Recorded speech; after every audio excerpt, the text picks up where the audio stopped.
react to the latest... Wait, Contrapoints made a new video? Are you talking about this one? A month ago? In 2004, Oh my Lionsgate released God? Was that the PlayStation 2 noise? Am I crazy?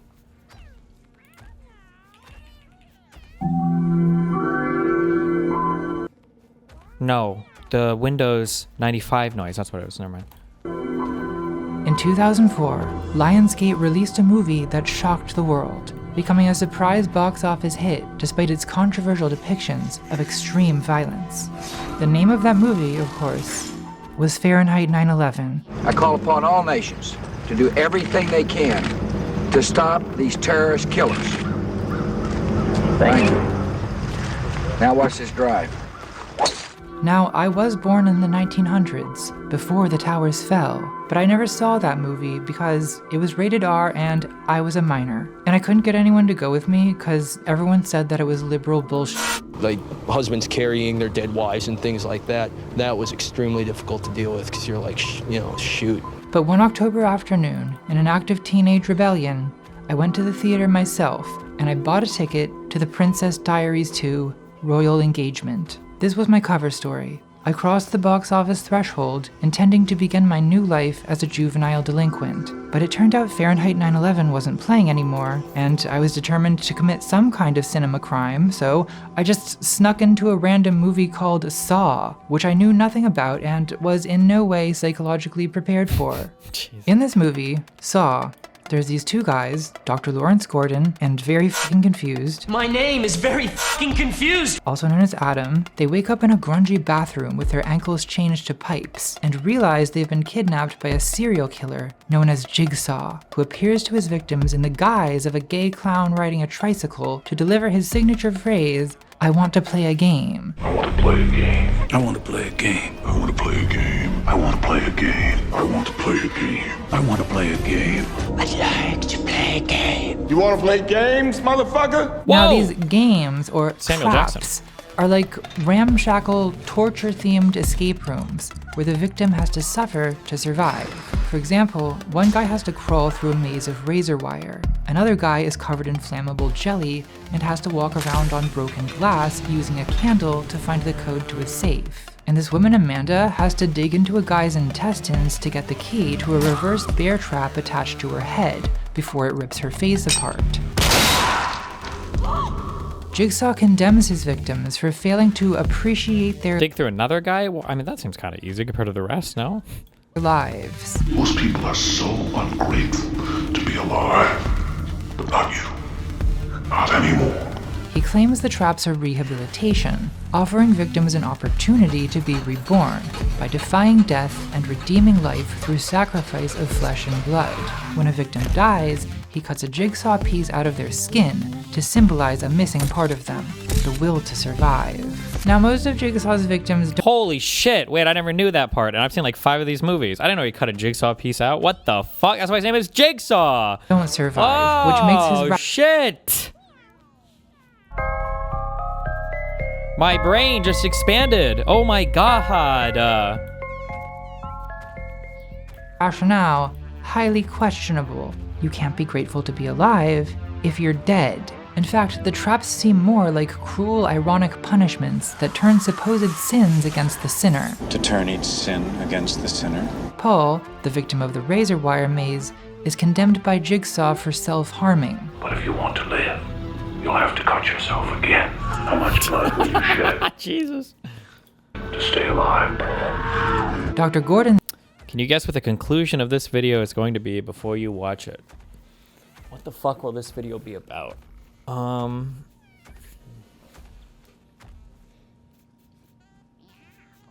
don't know yet. No clue. My guess is something to do with the current political climate. Somebody putting you through a trial. Hurt yourself to get better. Trump mega, I'm ready. Let's see. Sin was that he didn't spend enough time with his family. He worked too much, he was having an affair, Kill him. Kill so him. now he has to murder Adam in this bathroom, or Jigsaw will have his wife and daughter whacked to teach a valuable life lesson. You have to die. Sorry. Lawrence escapes the bathroom trap by amputating his own leg with a hacksaw. Oh hey, that's the name of the movie. Jigsaw then reveals his true identity in a twist that's more than 2 decades old, so you're not allowed to complain about spoilers. He then locks Adam in the bathroom to die alone. Game over. Game over. And the credits roll to the sounds of Adam's haunting screams. So, this was a difficult way for my teenage self to learn that maybe there's actually a reason movies are rated R, and maybe I was not, in fact, mature enough to handle it. Can we get out of here? No, I'm enjoying this. Well, I can't watch. I left the theater feeling traumatized by what I'd seen, and actually wishing I'd been one theater over watching The Princess Diaries. Dear Diary, well, it's me. Quite a party, darling. Yeah, we're just having a little bit of fun. I remember wandering the cinema hallways afterward, thinking that Saw, the movie itself, was cruel, evil even, that the director was probably a psychopath, and that the only people who could possibly enjoy watching it were, no doubt, sadistic perverts.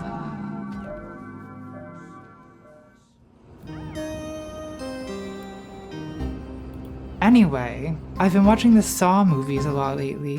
There are 10 of them now, maybe more by the time I finish this video for Halloween, Christmas, New Year's, Valentine's Day.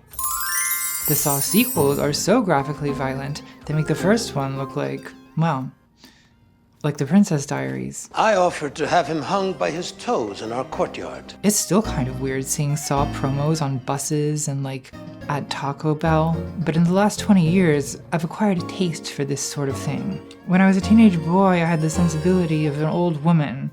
And You're currently banned from... Why am I banned from the community Get Noted? Is it because I post on the Destiny subreddit?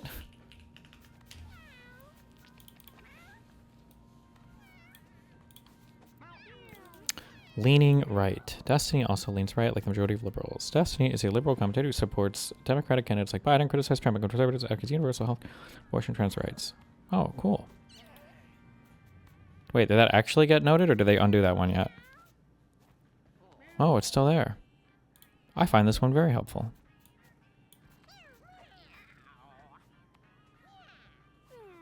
High quality citations. It's about me. It is easy to understand. It does directly address the post claim.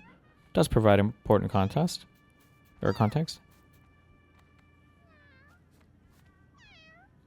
Does not lean right. Would that be considered neutral on bias? Yeah, you know what? And other. Yeah, you know what? I just super fucking agree with that note. Hell yeah.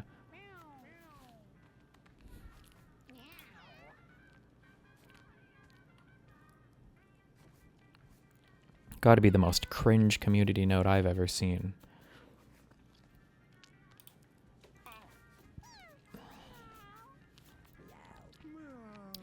Thinking that people who support liberal democracy and don't support a communist revolution is right-leaning is insane.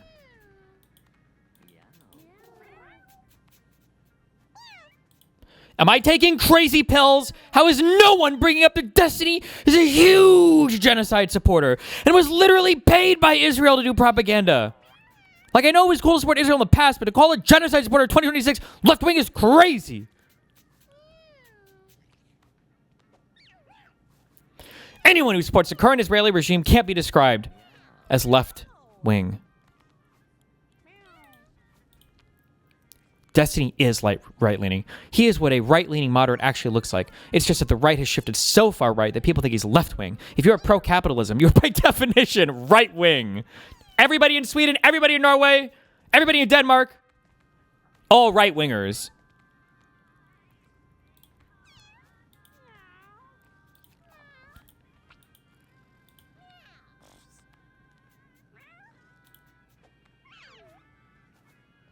Modern day establishment Democrats are farther to the right than Reagan.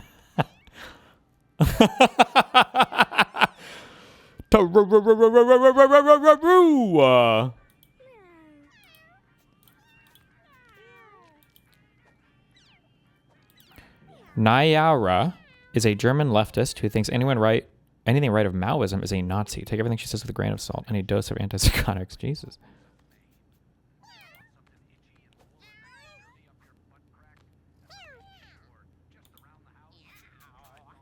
If it's so easy to debunk, why do they avoid him? Because he tries to have sex with them. Are you okay? Jesus Christ! What, are you just gonna randomly fall on my dick if you tweet at me? Holy shit.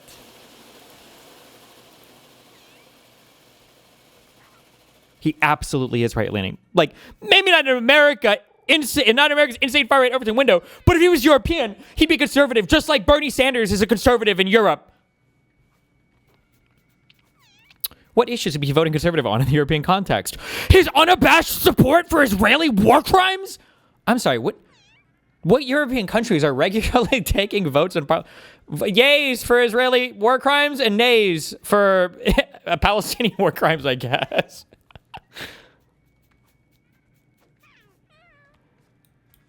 Jesus Christ.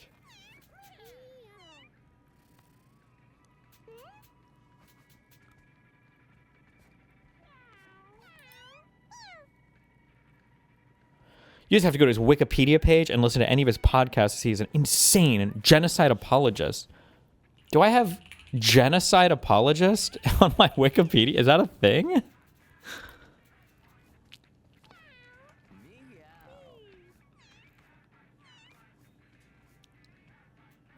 Oh, Israeli-Palestinian conflict.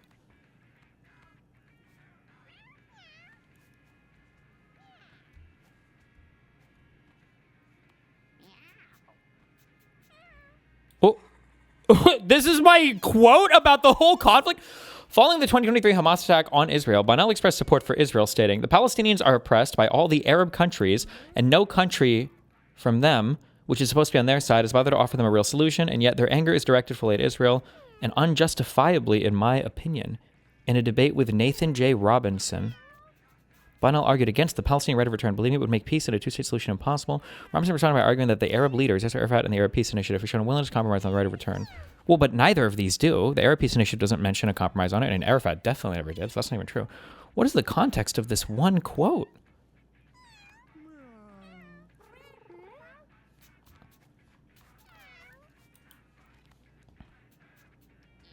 I don't know what the fuck.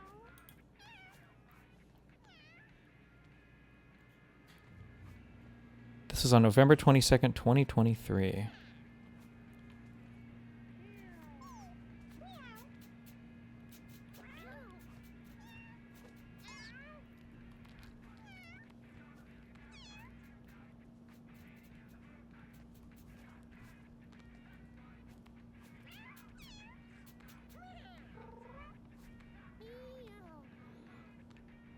Hassan Faikar. Uh-oh.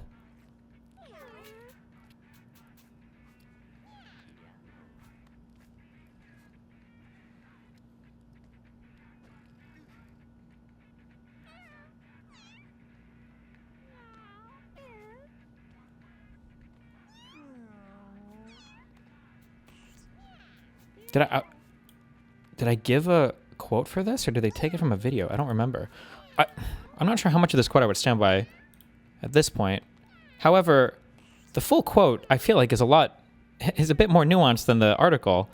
There is a tendency among quite a few liberals in the U.S. to support the Palestinians, says Bonnell. I can understand that. As a group, they suffer from oppression and a very difficult life. But the tendency of Americans online to blame Israel alone for this suffering is incorrect and comes with a bit of anti-Semitism and a general anti-Western attitude. If you think about the Palestinian situation in depth, you can understand that the residents of the Gaza Strip come to a state of support for Hamas and even terrorist acts.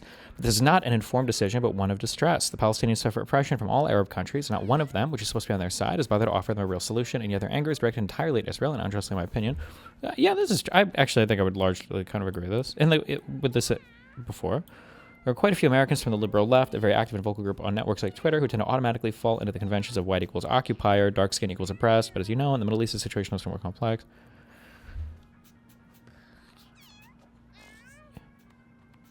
Did it? I guess maybe it was the quote was taken from this video. Jesus.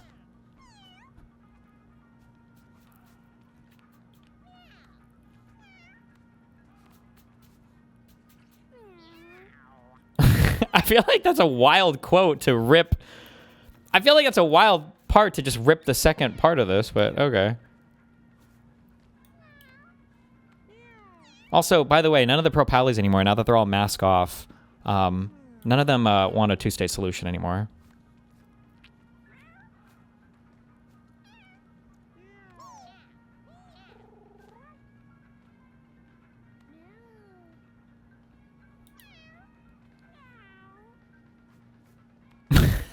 Jesus Christ, dude.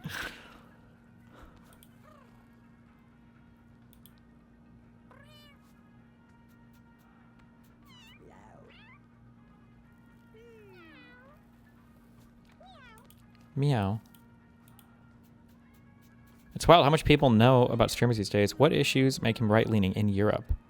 The fact that he's rabidly Islamophobic. Well, it's like, it doesn't, they're not even, it's just like making shit up about me. Holy fuck. You just like make shit up. What?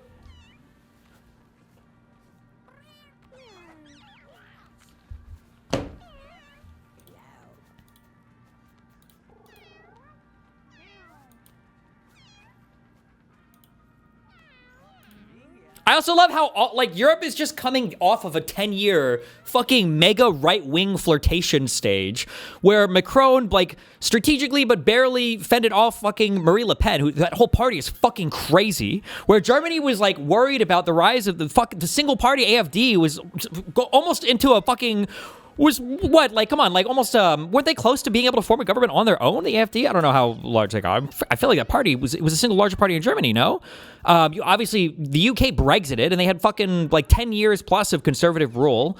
I like this idea that, like, Europe is this, like, super far lefty. Yeah, you had Orban in fucking Hungary for over a decade, right? I like how Europe is this far lefty paradise. Corbyn and that whole coalition completely fell apart in the United Kingdom. Well, I don't understand where this idea comes from that Europe is this, and also we're only talking about, like, Western Europe, same Hungary, right? We're only talking about, like, Western Europe right now. This is Western Europe, which is, like, the most fucking left-leaning place or whatever. I love this idea that somehow where is all the socialism in Europe? Where are these super far lefty governments? And we're all the super far socialist, lefty, ultra progressive. Like, I hate Americans so much. I hate Americans so much. Oh my fucking God. And we're not even getting into social issues on which the United States of America is, I don't know if I would say significantly to the left of Europe, but quite a bit to the left of Europe. I would say on, like, especially when you get into topics like fucking DEI and, like, the, anything related to, like, trans stuff. Like, fuck, I just hate Americans.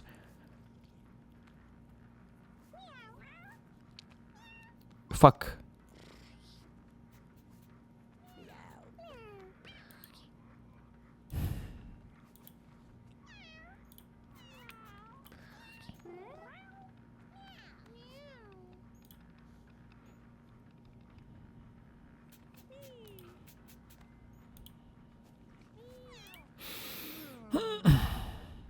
Dems are center right.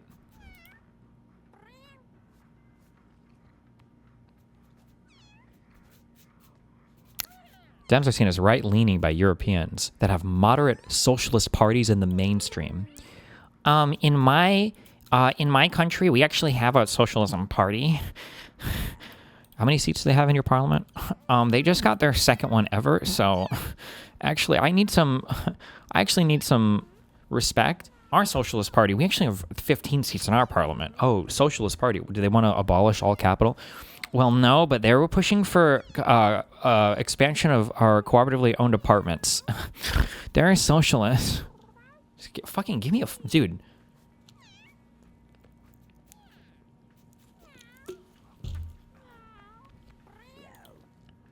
I like how it switched that in the United States... Now, socialist and leftist literally means, like, fucking, like, anti-capitalist, like, anti-liberal socialist. But in fucking Europe, unironically, the majority of at least younger Europeans now, to them, socialism is like when government does stuff. Like, I've argued with multiple Europeans in Europe who legitimately, when they say socialist, like, 10 years ago, if I were to ask a person, what does socialist mean to you? And somebody goes, oh, like Norway and Sweden. Okay, that's not socialism. They're capitalist countries. But now, if I ask that question to an American... what does socialism mean to you? Oh, workers, proletariat, seize the capital from the capital owners. If somebody says it, well, you know, large government, social safety nets, that's like a European today. They say this shit. Younger Europeans do. I don't know why. Or at least the ones that I've spoken to. Maybe they're more online. It's Jesus.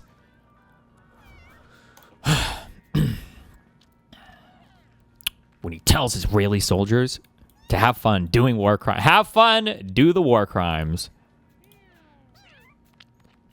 Telling IOF soldiers to have fun, but not post it online.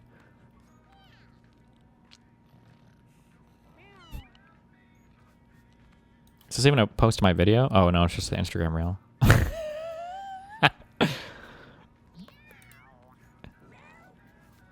Destiny, a U.S. political commentator and live streamer, told Israeli soldiers on his Hasbara tour, people don't like seeing your war crimes. Don't film yourself in women's clothing. Just put the camera away and have fun. To my army of IDF soldiers. Oh my fucking God.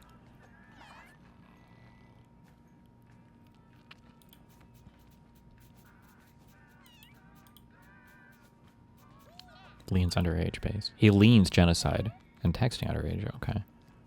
He does as long as it hurts Palestinians. Destiny isn't left-leaning. He's a circus monkey who shouts whatever the opposite of his debate opponent says, even if they've made a career researching the discussion topic. The shit he says about Palestinians or BLM protesters when he gets mad are shit no liberal or progressive worth their salt would touch.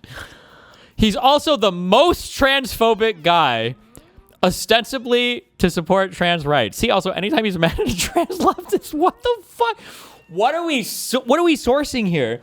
Fuck, the sad thing is that even my own fucking fans have the I need a fucking PR tool. I need the agents. Who was that one guy that came on who was like, you attack Hassan always. Like, I've seen you shit on him so hard for his America deserved 9/11 statement. I'm like, what? Why? Why? Is this sub just a new LSF? Oh shit, do a lot of my clips or things get posted here?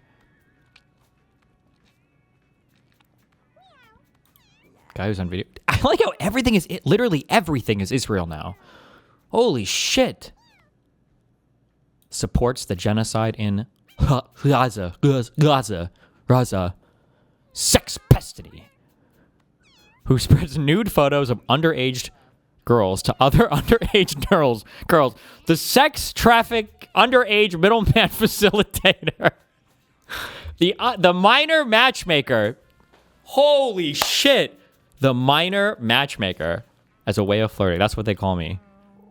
I have a network of underage girls that are just constantly being connected to one another. Also, what does this even have to do with left or right? What, pedophile is a right-wing belief? You can't be a left-wing pedophile? Really? Not a single... You're telling me that Jared from Subway was voting for Bush the second time? Come on. Really?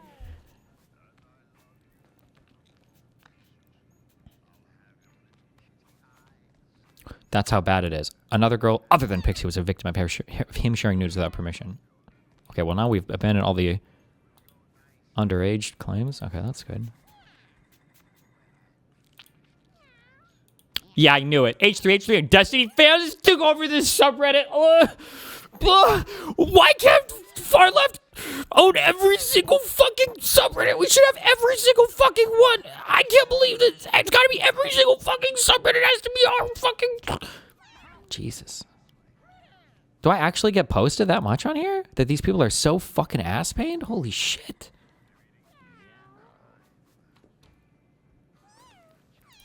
Destiny.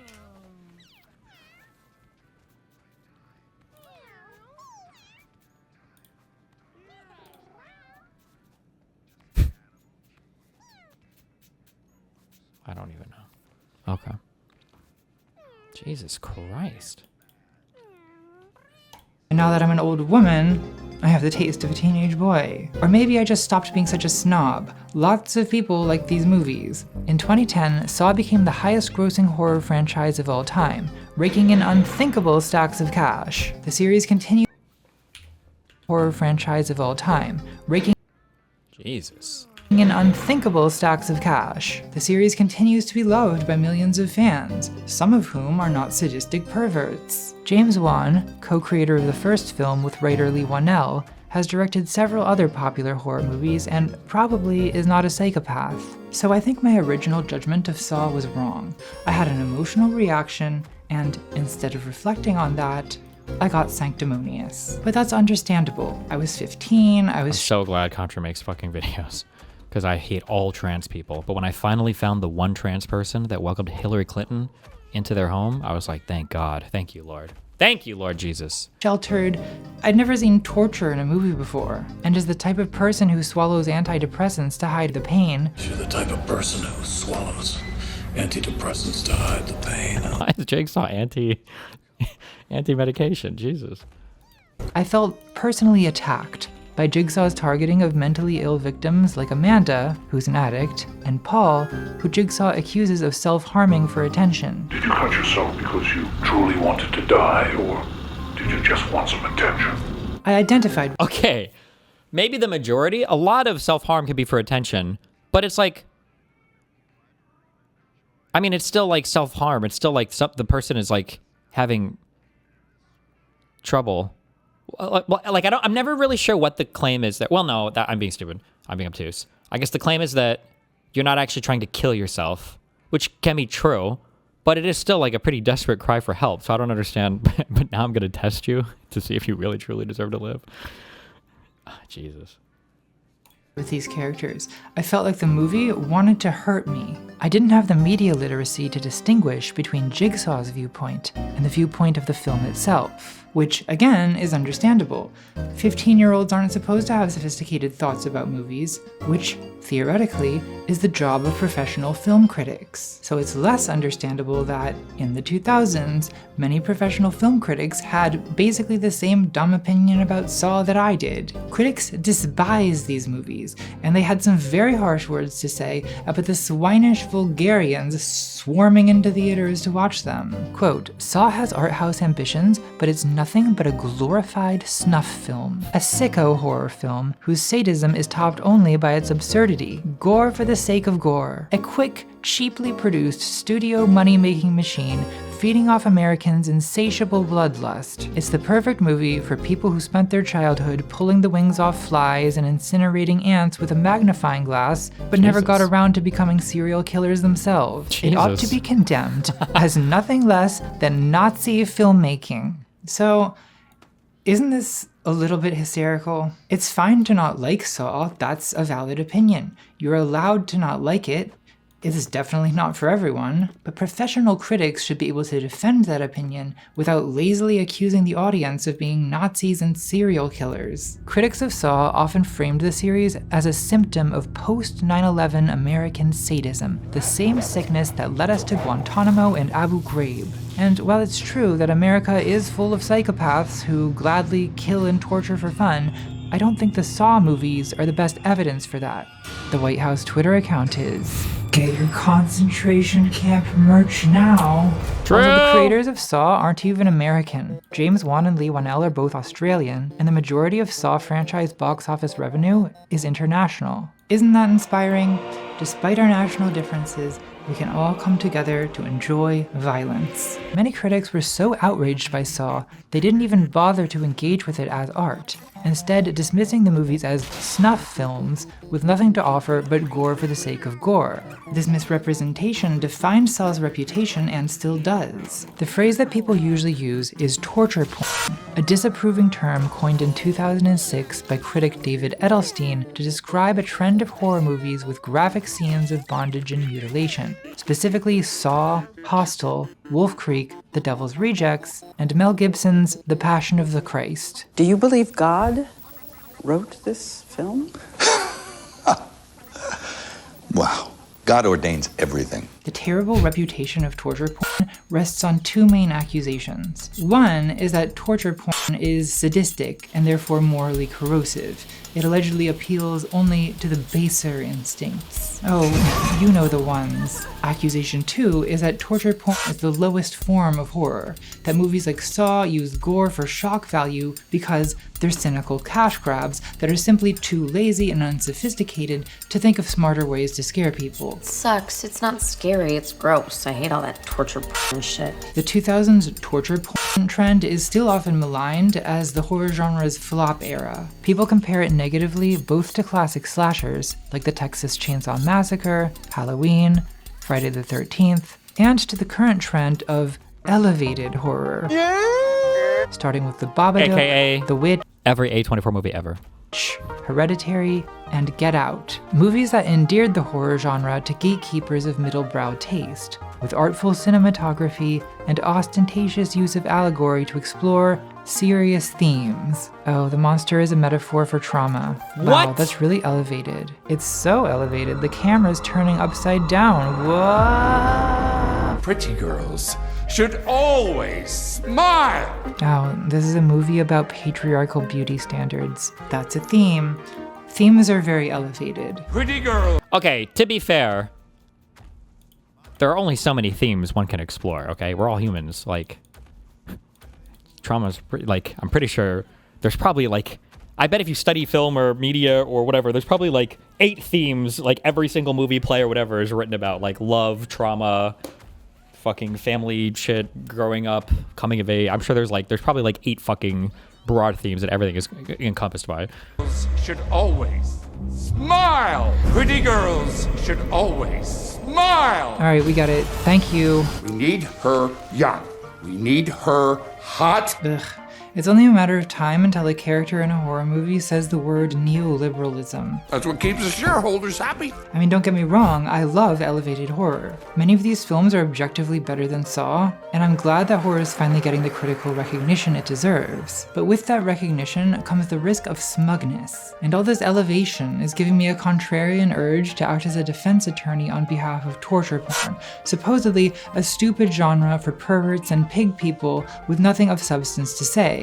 I think these accusations are not true. The implication of the phrase torture porn is that the violence in movies like Saw is gratuitous, that it's mindless cruelty for the sake of cruelty with no purpose but sadistic pleasure. It's just torture and murder. No plot, no characters. I think it's what's next. But Saw is not just torture and murder. There's plot, there's characters. Jigsaw may be one of the most interesting characters in the history of horror. He's not just some maniac with— True. He's very deep and very I should end this right now. Saw is the best. My parents wanted me to waste time reading Shakespeare when I had contemporary Shakespeare being written and broadcasted in cinema in front of me every single year, or 6 months when the next Saw would come out. The Mask and a Knife. He's a villain with a philosophy. You must meet death in order to be reborn. Jigsaw's real name is John Kramer. John Kramer? Kramer is an old man dying of brain cancer who had a spiritual awakening after a failed suicide attempt that inspired his torture rehab method. If a subject survives my method, he or she is instantly rehabilitated. But the guy is clearly full of shit. Most victims don't survive, and the ones who do, well, they're not thrilled about it. You wanna know the best thing that happened to me after having to cut off my own arm? Is handicapped parking at the damn mall! The obvious cruelty and ineffectiveness of John's techniques make it all seem like the pretext for a bitter man's personal vendetta, his need to punish scapegoats for his own regrets. Those who don't appreciate life do not deserve life. He re-inflicts his own pain on the world because he's not strong enough to cope with loss or make peace with death, just like people do in real life. And he's so high on his own supply, he actually thinks that he's a savior, not a serial killer. I've never murdered anyone in my life. The decisions are up to them. Killing is distasteful. To him. Killing is distasteful.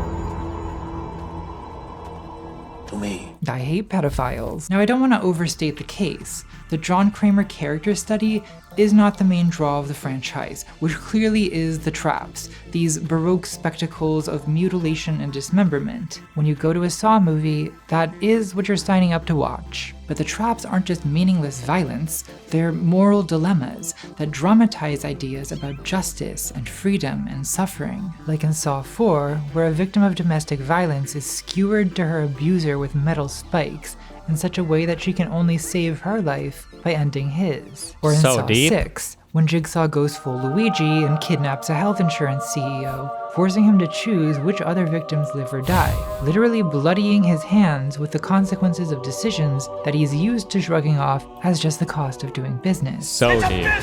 Oh my fucking god. Is there something cruel about all this? Well, yeah, obviously, but cruelty isn't all there is, and cinematic sadism is not especially unique to Saw. First of all, Your Honor, what even is sadism? I'm always saying this to my psychiatrist. Well, sadism is pleasure, right? Pleasure taken in the suffering of others. But critics of Saw rarely describe their viewing experience as guilty pleasure or as any kind of pleasure. In fact, the opposite. Their complaint is that watching Saw is deeply unpleasant. They call it disgusting, repulsive, nauseous, unwatchable. But then for some reason, they assume that the oinking masses watching the same movie must all be drunk on some euphoric bloodlust. And I just don't think that's true. On r/Saw, fans of the series often post threads discussing traps they find How am I not part of this community? most hard to watch, describing them as disgusting, uncomfortable, painful, nauseous. They talk about wincing, cringing, needing to look away. It's the same experience the critics are having: discomfort and disgust, pain, not pleasure. So paradoxically, it's like Saw is considered sadistic because the violence is unpleasant, because the killing is distasteful. Killing is distasteful! Of course, to be a fan of Saw, you have to have a taste for the distasteful. No one would watch it if there weren't some kind of masochistic pleasure in unpleasantness. This is the most fun I've had without lubricant. But there's nothing unusual about enjoying spectacles of violence, and much more mainstream movies are far less conflicted about encouraging the pleasure of it. For example, I know I said that Saw was the first time I ever saw torture in a movie, but I lied. There is another movie that I watched when I was even younger, with graphic scenes of hardcore violence. I am of course referring to the beloved family Christmas classic, Home Alone.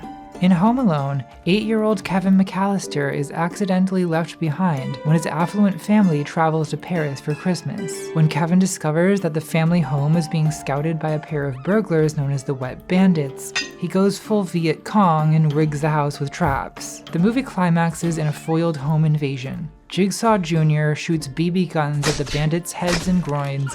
He sears their hands on heated doorknobs, bashes their faces with scalding irons, impales their feet on nails and broken glass, incinerates their scalps, breaks their teeth, and tops it off with the classic tarantula to the face.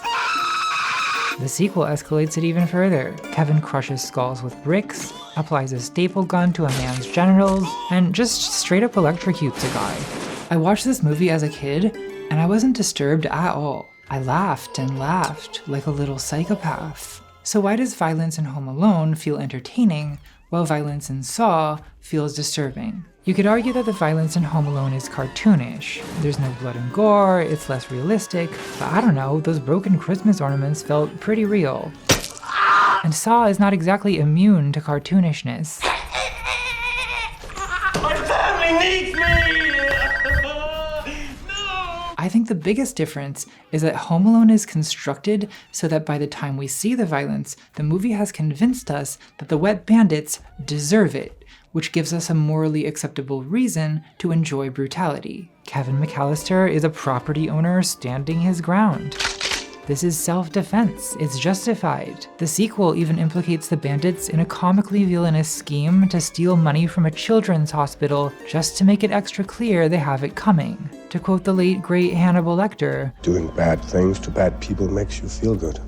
Saw usually withholds that satisfaction. Jigsaw thinks his violence is justified, but his arguments are very suspect. We, the audience, are not convinced. Jigsaw's victims are flawed people, but not evil to the point of being unrelatable, and their suffering is so extreme we rarely feel that they deserve it. So moral framing is part of what determines how we feel when watching violence. Another part is point of view. Which characters does the movie encourage us to identify with? We spend most of Home Alone with Kevin, and the movie clearly aligns with his perspective, in contrast to the wet bandits who are outsiders, literally creepy strangers in a van. There's even some questionable ethnic coding where Joe Pesci is like a sleazy Italian with a gold tooth. And Marv, well, it's not subtle. Happy Hanukkah, Marv.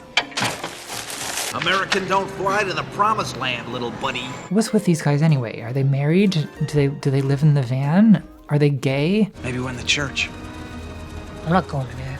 The first Saw puts us mainly in the point of view of Lawrence and Adam, the victims of the bathroom trap. The story is suspenseful because we identify with their predicament. Saw movies in general make such a spectacle of suffering that it provokes compassion, like a crucifix. It activates your mirror neurons. You wince and cringe, as if the victim's pain becomes your own.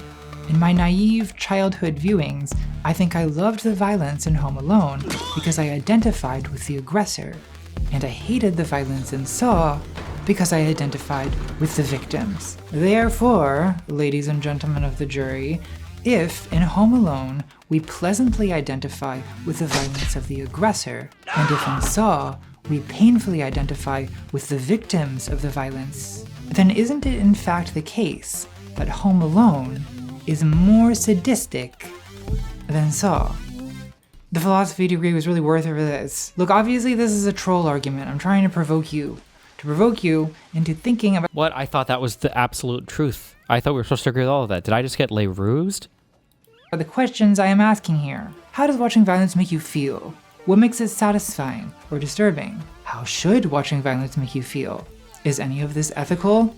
And do we care? I don't give a crap if you covered yourself in peanut butter and had a 15-hooker gangbang. Why is it so much fun to watch other people get hurt? Well, because other people are not me. Thanks for watching. Like and subscribe.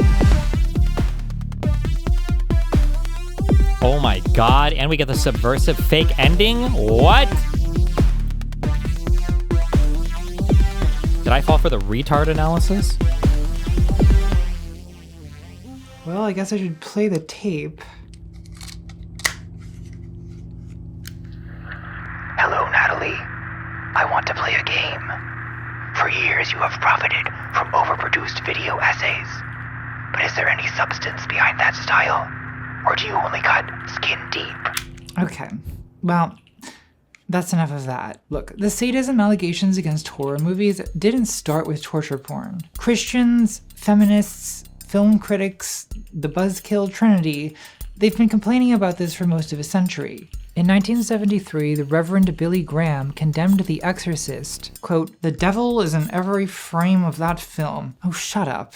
At least the feminist critique is based in reality. You've probably seen 100 video essays about Laura Mulvey and the male gaze. This idea that not just male gaze horror, but cinema in Honey, you said you read the court docs? After this video, I will. General takes a masculine point of view and gets the audience off on sado-voyeuristic gazing at objectified women. We need her young. We need her hot. And yeah, that's true, especially in slasher movies where the camera often takes a predatory point of view, stalking nubile teens and watching them get penetrated by phallic objects. There's really no point in denying the sado-voyeurism allegations against slashers. It's just a fact. You know what I thought the other day? They need to stop doing these cringy fucking movies where they make women like invincible, and it's like, oh, I'm gonna make what do we complain about, the Mary Sue or whatever girl? And it's like, okay, we get it. Wow, women are strong like men. They need to start making movies where the male characters have the same plots as the women characters. I want more male revenge flicks where the men get raped by other men. I think that would be based. Let's see some real equality. I want to see people supporting those movies. Hell yeah. Absolute Kino. Absolutely based. Obvious. Think about that famous shot of Pam approaching the house in the Texas Chainsaw Massacre. The camera gives us shark eyes for this girl. We're predators stalking our prey. You're yum yum. Come on, Jerry, let's go inside forever. And according to the rules of slashers that this movie helped create, you know that means this yum yum's going on the meat hook later. What? Saw actually stands Do you think she died in that movie? out in the horror genre by not disproportionately victimizing women. Men's bodies take a lot of damage in Saw movies. In fact, over 70% of Jigsaw's victims are... You're pre-watching the video with that take? Why does she talk about this?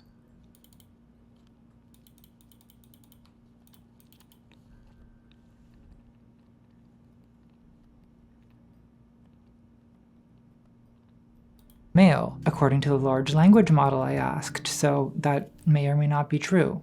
Really makes you think. A notable exception is Saw 3D, a movie so misogynistic the director may as well have flashed the words "fuck women" on screen in bold Futura font for 90 minutes. The same woman has played each of you for a fool. She is toxic. Yeah! Kill women! Just kidding, video game.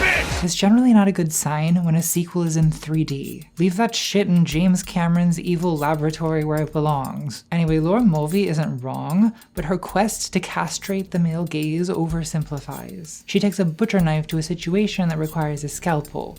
Actually, these days, they often do the surgery with robots.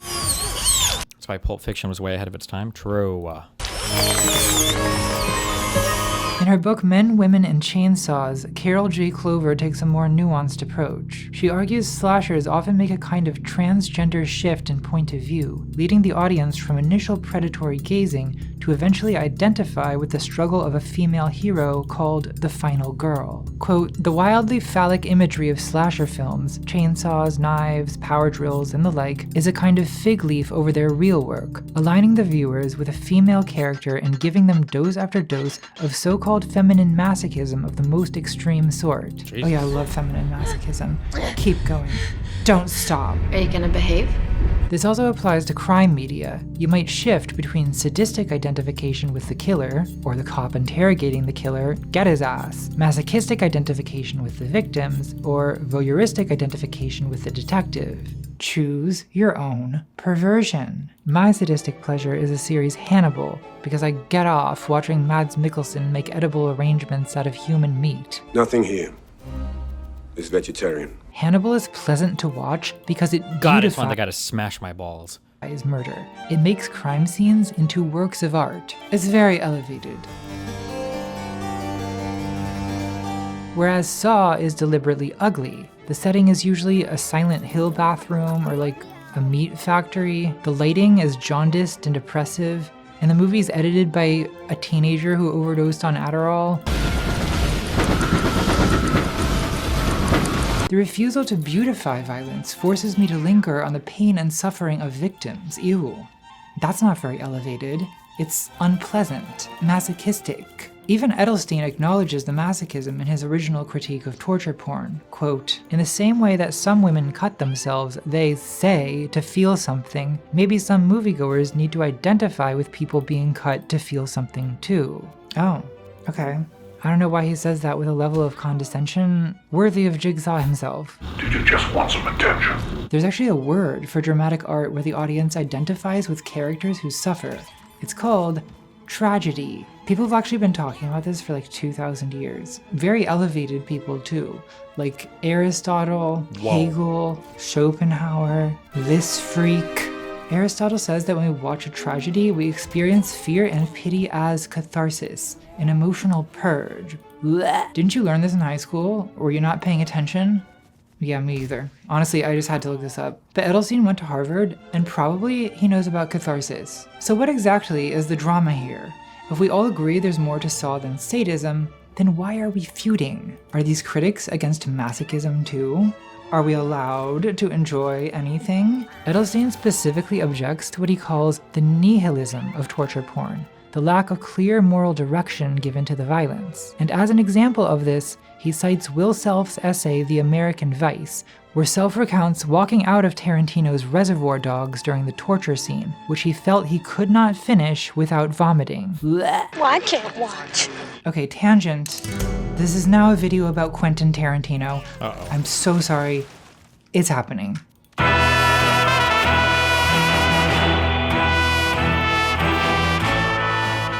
Tarantino is a director, you've probably heard of him, he's hard to avoid, who's attracted decades of controversy about, among other things, graphic ultra-violence in his movies. In his first film, Reservoir Dogs, a group of criminals botch a jewel heist, then hide out... The amount of absolutely fucking disgusting fucking feet on window shit in the, I want to call it It's Always Sunny in Philadelphia, but that's not the name of it. The Hollywood, It's Always Sunny in Hollywood, whatever the fuck that movie was.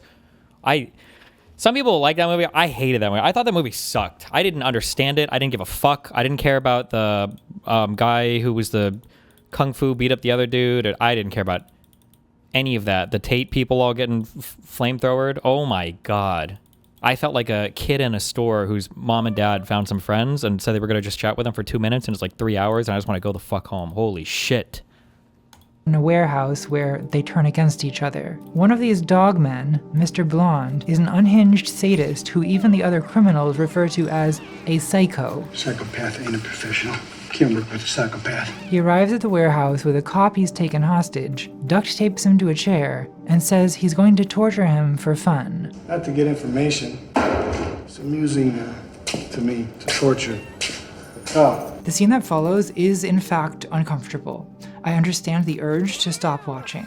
Blonde tunes the radio to jaunty 70s rock song Stuck in the Middle with You, and between singing and dancing along, he slices the cop's ear off with a straight razor, delivers bits of witty banter, Was that as good for you as it was for me? and he proceeds to douse the cop in gasoline, preparing to burn him alive. The music gives a feeling of revelry to what would otherwise be a purely horrifying scene. It's a classic trope, using upbeat music to infuse violence with sadistic energy. I don't know, I was gonna make a joke. Remember that trope where it's like, what's like the purest thing in the entire universe? And it's like a little children's choir. But what if we put like creepy atmospheric music over the back of it and make it a horror song? I feel like that was a trope for like a decade in every single fucking horror movie. Goes back to Kubrick's A Clockwork Orange, which equates the ecstasy of Beethoven with the ecstasy of sexual assault. Oh, it was gorgeousness and gorgeosity made flesh. See also Hip to be Square in American Psycho. See also Ride of the Valkyries in Apocalypse Now. See also that Enya song and The Girl with the Dragon Tattoo. Wait, I feel like that is the only one I might not fully agree with there. I understand her point. But I feel like that perspective requires you to view like all classical, romantic, whatever music as kind of being like stuffy and boring. But I feel like Ride of the Valkyries is kind of an appropriate song for like, it wouldn't surprise me, I should know this, but it wouldn't surprise me, but like the name is Ride of the Valkyries, if that particular movement was literally about fucking warfare or fighting or something, no? Ooh. See also Freebird and The Devil's Rejects. We could keep going. I could just do a video about this. Everybody knows this is how Whoa! The perfectly done musical sequence and a violence sequence, they are the exact same thing. In the same way that some people like to get their aggression out by playing drums or hitting people, I like to hit the piano. And it is like a cum shot. You're waiting for it to crash. Will's self-subjection to the Reservoir Dogs torture scene is that, quote, we lose sight of whose exact POV we are inhabiting. The sadist who is doing the torturing, the policeman, the incapacitated accomplice. It is this vacillation in POV that forces the sinister card of complicity upon the viewer. So I think I like this scene for the same reason that Self hates it, because of the unstable ambiguity in point of view. On the one hand, the movie has done absolutely nothing to convince us that the cop deserves this. So we're watching a man be tortured to death for no reason, and the moral response to that is to identify with the victim and be horrified. However, the jaunty music, and the dancing, and the banter Hey, what's going on? convey how fun this is for Mr. Blonde. So much so, I kind of feel infected by the pleasure of his cruelty, and the tension of that split identification with these characters is emotionally challenging. Will Self hates this. He feels like watching it makes him an accomplice, that the filmmaker's refusal to take a moral stand shifts responsibility onto the viewer, and he doesn't want that responsibility, so he stops watching. Well, I can't watch. Why don't I stop watching? Well, perversion. It's just as simple as that. I don't know, I guess I think there's something honest about cruelty that doesn't make excuses for itself. To paraphrase Karl Marx, Tarantino is a very honest sadist. He doesn't make, Crashing out after his newspaper was suppressed. Yikes. Paraphrase Karl Marx, Tarantino is a very honest sadist. He doesn't make excuses. The opening shot of a guy jerking off to slasher films, that is so cool. In interviews, he shamelessly describes movie violence as fun and cool, despite constant accusations that he's glorifying brutality and corrupting the youth. Why the need for so much gruesome, graphic violence? Why not let us imagine Because a little it's so of it? much fun, Jan. Get it? I think we all have a part of ourselves that enjoys destruction, dominance, and brutality. Like in real life, I'm stuck being an influencer, but in Skyrim, I'm a very important murderer. Aren't we the overachiever? Yes, Mother. What's unusual about Tarantino is his honesty. Most people disguise their sadism. They make excuses. And morality is often the excuse. Instead of admitting that we find violence fun, like this dweeb savant, we insist on moral rationales, like retribution, punishment, self-defense, atonement, justice. But is violence with a moral purpose any less sadistic? Less fun? In his later movies, Tarantino increasingly uses moral framing to make violence palatable. By 2003's Kill Bill, Tarantino has changed genres, from gritty crime drama to revenge movie. The emotional arc of a revenge movie has 2 acts. Act 1 is the fuck around act, where a villain victimizes a hero. The audience then identifies with the victim's desire for payback. Act 2 is the find out act, where the desire is fulfilled And what the movie advertisements refer to as a roaring rampage of revenge. Kill Bill opens with a massacre at Uma Thurman's wedding, where everyone is murdered by these people called the Deadly Vipers Assassination Squad. Okay. The wedding massacre is bad violence. We identify with the victim. This feels bad.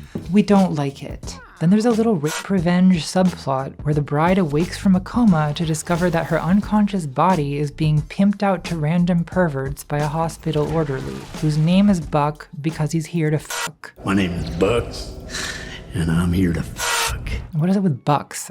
Can't catch a break from these people. The bride bites the lip off one of these perverts and then repeatedly slams Buck's head in a steel door really, really hard. This is good violence. This feels good. We like this because the movie has convinced us that the guy deserves it. And so the find out act begins. The bride hunts down the Deadly Vipers in a roaring rampage of revenge that ends up in Japan, and is basically an excuse for Quentin to weeb out and spend an hour watching sexy women slice each other's limbs off with katanas. I am the audience, all right? You know, it's like I'm jerking off the audience, and it is like a cum shot. The violence in Kill Bill is fun. It's a bloody fantasy wish fulfillment. The bad violence feels bad so that the good violence feels good. And that symmetry of violence leaves us feeling like the karmic balance is restored. I know how all of this works because Stanley Kubrick explained it to me. Quote, "We have seen so many times that the body of a film serves merely as an excuse for motivating a final blood-crazed slaughter by the hero of his enemies, and at the same time to relieve the audience's guilt of enjoying this mayhem." Right, so guilt about enjoying violence is a problem to be solved, and revenge is a solution. But Tarantino has discovered an even better solution. The next thing I'll do is this World War II movie. The only thing about it is, it's a big Mount Everest kind of epic.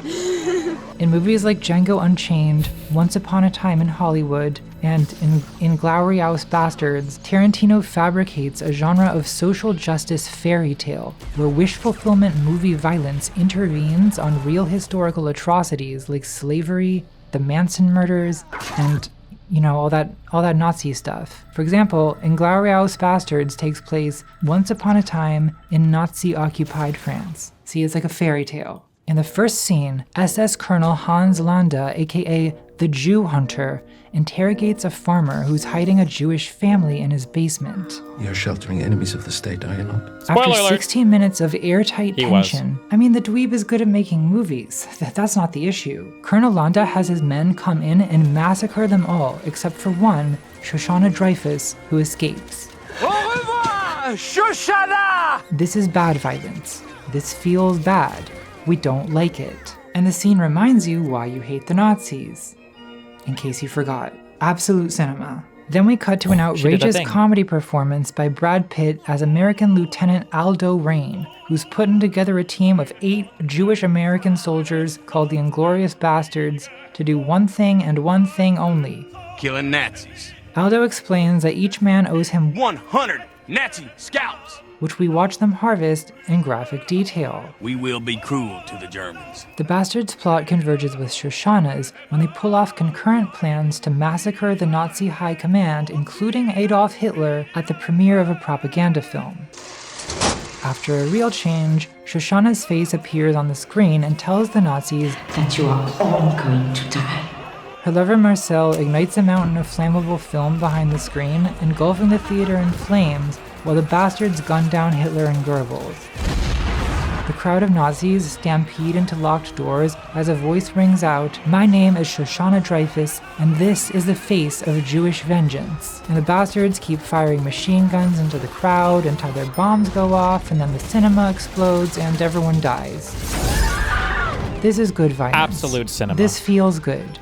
We like this. And it is like a cum shot. It's a roaring rampage of revenge, but because the antagonist is literally Hitler, it feels like more than bloody satisfaction. It feels like justice. Or at least that is how it would feel if I didn't know better. I mean, we've gone from Reservoir Dogs, where the torture scene felt conflicted and uncomfortable, to Inglorious Bastards, where I'm watching a theater full of people get incinerated alive, and I feel nothing but simple childlike joy, the likes of which I haven't known since Home Alone. Is this really moral progress? Directors don't get better as they get older. They get worse. You could argue it is, because torturing a random guy... Directors don't get better as... Is this really moral progress? Directors don't get better as they get older. They get worse. Torturers don't get better? What's he saying? You could argue it is, because torturing a random guy is bad and killing Hitler is good. Oh, okay. But Tarantino didn't actually do those things. He made entertaining movies. And in his own words, violence in real life is terrible. Violence in movies can be cool. It's just another color to work with. Cruelty is Tarantino's favorite color of artistic pleasure, and the violence in his movies is just that. Violence is one of the most cinematic things. Cinema. Almost as if Edison and the Lumiere brothers invented the camera to film violence. There's a scene where the Inglorious Bastards interrogate a Nazi sergeant, who chooses to die with honor rather than betray his fellow Germans. Got a German here wants to die for country. Oblige him. Donnie Donowitz, aka the Bear Jew, then savagely beats him to death with a baseball bat while screeching about the Red Sox like a typical Boston lunatic. Then we back on his feet for Teddy fucking ball game. Wait, does he die? So we might feel that killing Nazis is righteous, but for the bastards, it's also entertainment. Quite frankly, watching Donnie beat Nazis to death is the closest we ever get to going to the movies. Killing is amusing to them, like it is to Mr. Blonde, and like the spectacle of it is to Tarantino. Boom, boom, boom, boom. Knocks it out of the park. Critic Daniel Mendelsohn said, Tarantino indulges his taste for vengeful violence by turning Jews into Nazis. You hate to see it. This parallel is implied by Tarantino himself, when he shows Hitler laughing sadistically at a film that seems to be nothing but an endless reel of Allied soldiers getting shot. Hitler, the bastards, and we, the audience, are united by our taste for violence. Watching Donnie beat Nazis to death is the closest we ever get to going to the movies. Morality and ideology are exposed as shallow pretexts for a more basic sadism. Even Hans Landa betrays the Germans without hesitation as soon as it's convenient, showing that he never really was a sincere or loyal Nazi. So why did he become the Jew hunter? Well, because... It's so much fun, Chan. Get it? Bingo! How fun! This is what I mean when I say Reservoir Dogs is honest about cruelty. Not that Inglorious Bastards is dishonest, it actually goes out of its way. I will say, in Inglourious Bastards, I do feel like they tried to... This is not the deepest movie, but I feel like they did try to be a little bit ambiguous or make both sides look like a little bit fucked up. Like in some ways they justify obviously the... Well, like they don't really go out of their way to get at like the German people, right? Because the The guy who's like that they made that movie about that Hitler was watching. I think he felt a little uncomfortable with that movie, right? I think he wasn't okay with it. And then the guy that they kill, you don't technically feel. I don't know. It's kind of weird because the guy's like, I have this badge for my honor. After the guy's like, did you get it for killing Jews or whatever? Yeah, I don't know. To expose itself as sadistic entertainment with no moral purpose. But the premise of Jewish vengeance against Nazis inherently gives the audience a righteous alibi, unlike Reservoir Dogs, which doesn't let us get away with splitting violence into good and evil. It shows the horror and the fun of violence all at once. There's no heroes, no role models, just people being people. Some are worse than others, but they're all a bunch of dogs. You can call it nihilistic, but it feels more real to me than fairy tales like Inglourious Bastards, where the heroes are bloodthirsty sadists who kill and torture for fun, but the villains are literally Hitler, so it's fine maybe? Maybe not. I don't know. Yeah, and then there's also that whole thing in the bar with the guy who gets killed by the actress or whatever when he's standing behind the counter. Like, I think you're supposed to feel pretty sympathetic towards him as well, right? The bar scene and the... And I would say that German soldier that the one guy kills with a baseball bat. I think you're supposed to feel sympathetic for him as well. No, this is supposed to be a video about Saw, and I just wrote an entire essay about Tarantino. God damn it. Why can't I focus on one thing? Well, this Tarantino stuff is very relevant to Saw, and I will now explain how. How? Otherwise, you guys are going to be really mad at me. Uh-oh. My point is that moral purpose doesn't take the cruelty out of violence. It may, in fact, intensify it. And isn't that... No, it isn't. I don't know about the bat guy. No, it absolutely is.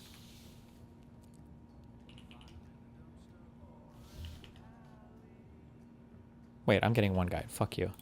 It may, in fact, intensify it.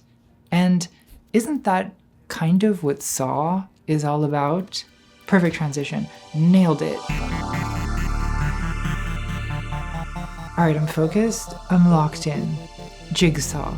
Jig fucking Saw. Jig fucking Saw. Holy Jig shit. fucking Saw. Saw is about the relationship between morality and violence. John Kramer is a moral serial killer, almost a parody of morality itself. He's the kind of judgmental tyrant. I felt like the bat guy was definitely like, fuck you Jews, and we were supposed to be happy about his brutal murder.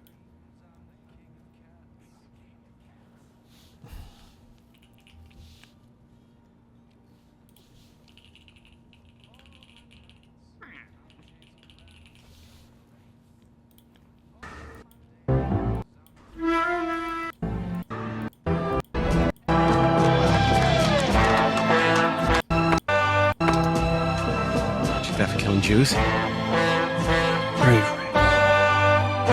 Are we supposed to hate him here? I don't know. I feel like these guys are kind of unhinged. I feel like they're kind of presented in like an unhinged manner. And then they kill this dude who seems to be relatively respectful. Like, it's not like he starts calling them like Jewish slurs or anything, no?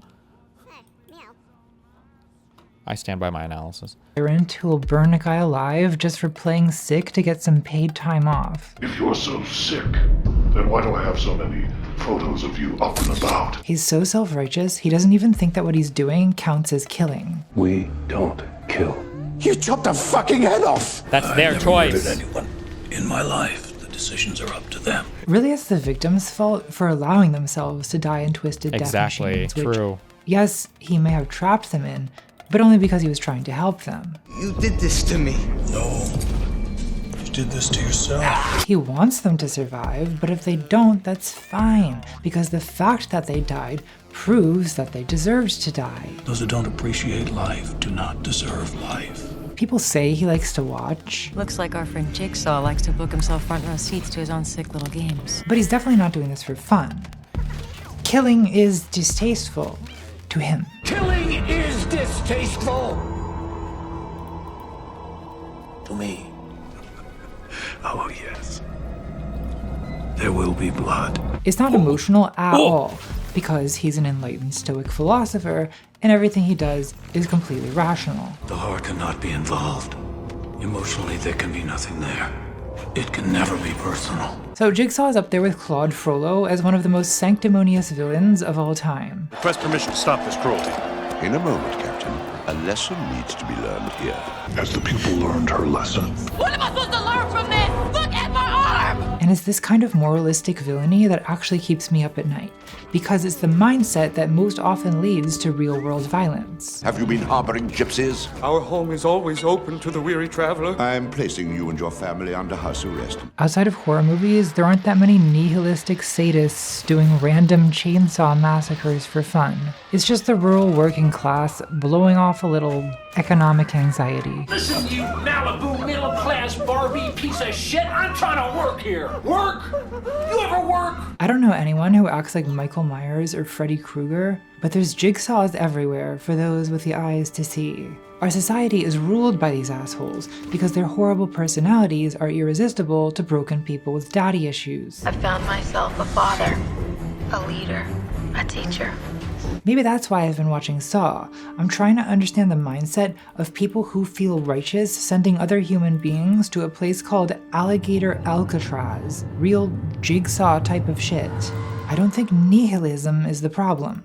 Violence in Saw is cruel, but it isn't meaningless. Jigsaw's cruelty is not in conflict with his morality. His cruelty is his morality. Every Saw trap is a caricature of some principle of ethics or justice. A punishment that fits the crime. A lesson learned through pain. An abuser forced to reckon with the harm he's caused his victims. A higher purpose that requires you to... Trace Lessit 1, thank you for the link, but we already watched it. Sacrifice pieces of yourself. These are common moral values that most people probably accept. Saw traps isolate the element of cruelty in those values and exaggerate it. Now I'm going to try to summarize Jigsaw's philosophy, but it's difficult because, as many critics have observed, his reasoning is not consistent. Some inconsistency is the result of deliberate choices by the writers to depict him as a hypocrite. John Kramer is a serial killer with a brain tumor, so it does make sense he wouldn't be the most coherent thinker. But other inconsistencies have no explanation beyond the simple fact that the Saw movies are not good. Death is a surprise party. Unless, of course, you're already dead on the inside.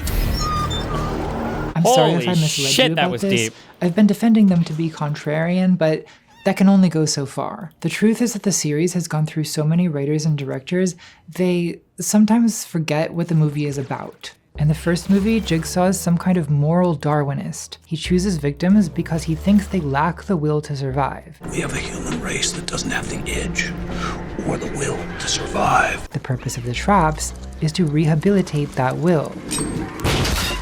At the end of the first movie, when Jigsaw says, Most people are so ungrateful to be alive, but not you. Not anymore.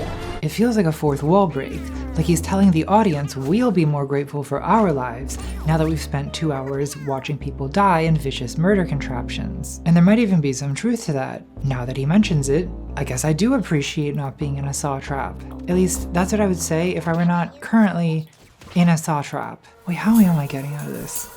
Well, that's a later problem. The Roman poet Lucretius, Elevated, wrote about the pleasure of watching a sinking ship from the comfort of dry land. Quote, "Not that we wish them ill, but we realize how free we are from the troubles they face." The timeless pleasure of sucks to be you.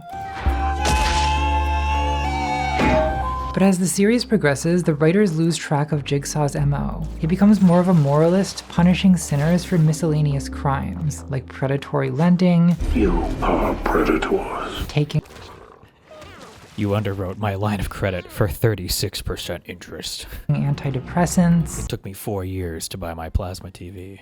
being too obsessed with saving people, Will you learn how to let go? framing your husband for infanticide, selling Jesus a faulty Christ. motorcycle to John Kramer's nephew, $600 for a bike that you listed in excellent condition. What does any of this have to do with the will to survive? Why did he do that? Nothing. The inconsistency makes more sense when you realize that Saw began as basically a cheap Wait, was that did that really happen? Is that one of the Saw movies? For a $600 motorcycle? knockoff of the movie Seven.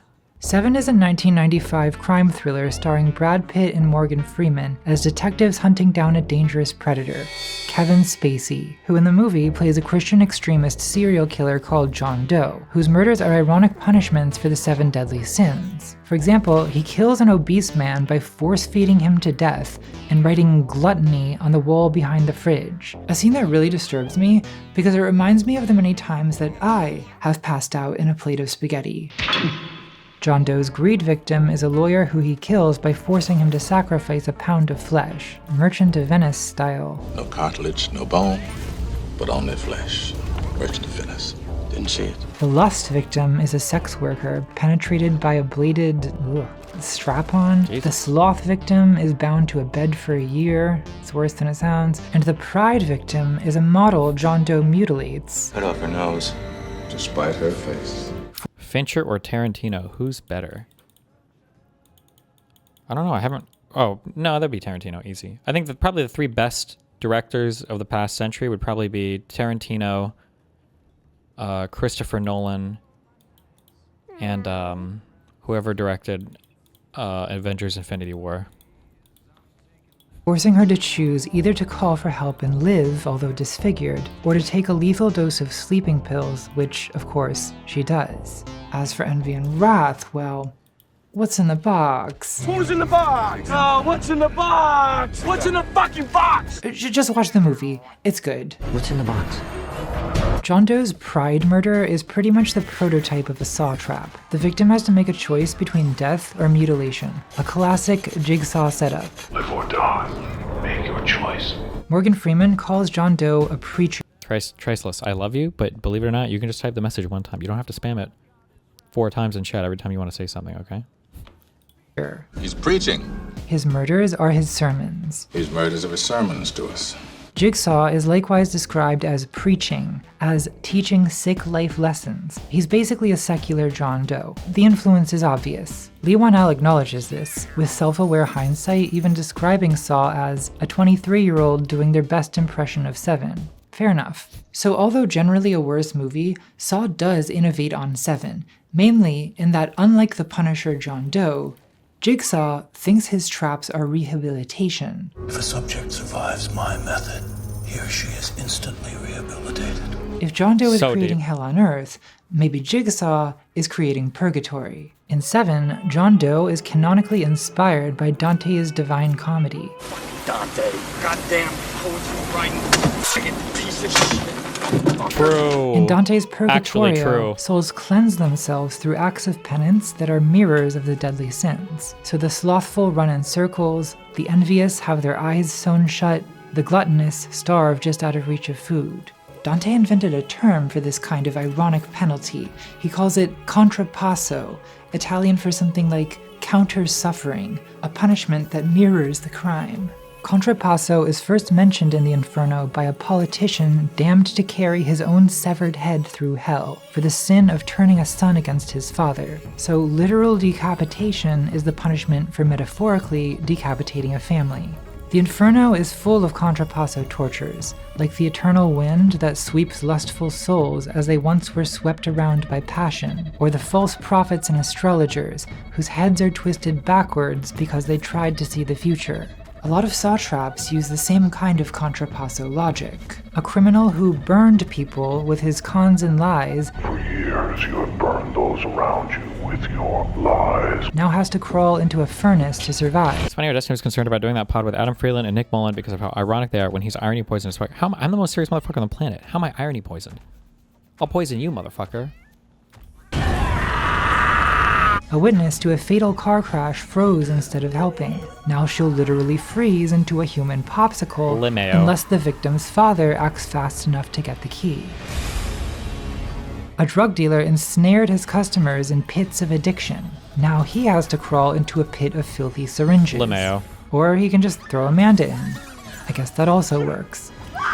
Each saw trap is a variation on poetic justice, contrapasso, and you could categorize them according to the different ways in which a punishment can fit the crime. Some traps are literal retaliation, like the razor wire maze, where cutting punishes cutting. Others are metaphorical, like the freezer trap, where the punishment of freezing symbolizes the crime of inaction. He was speaking metaphorically. He does that a lot.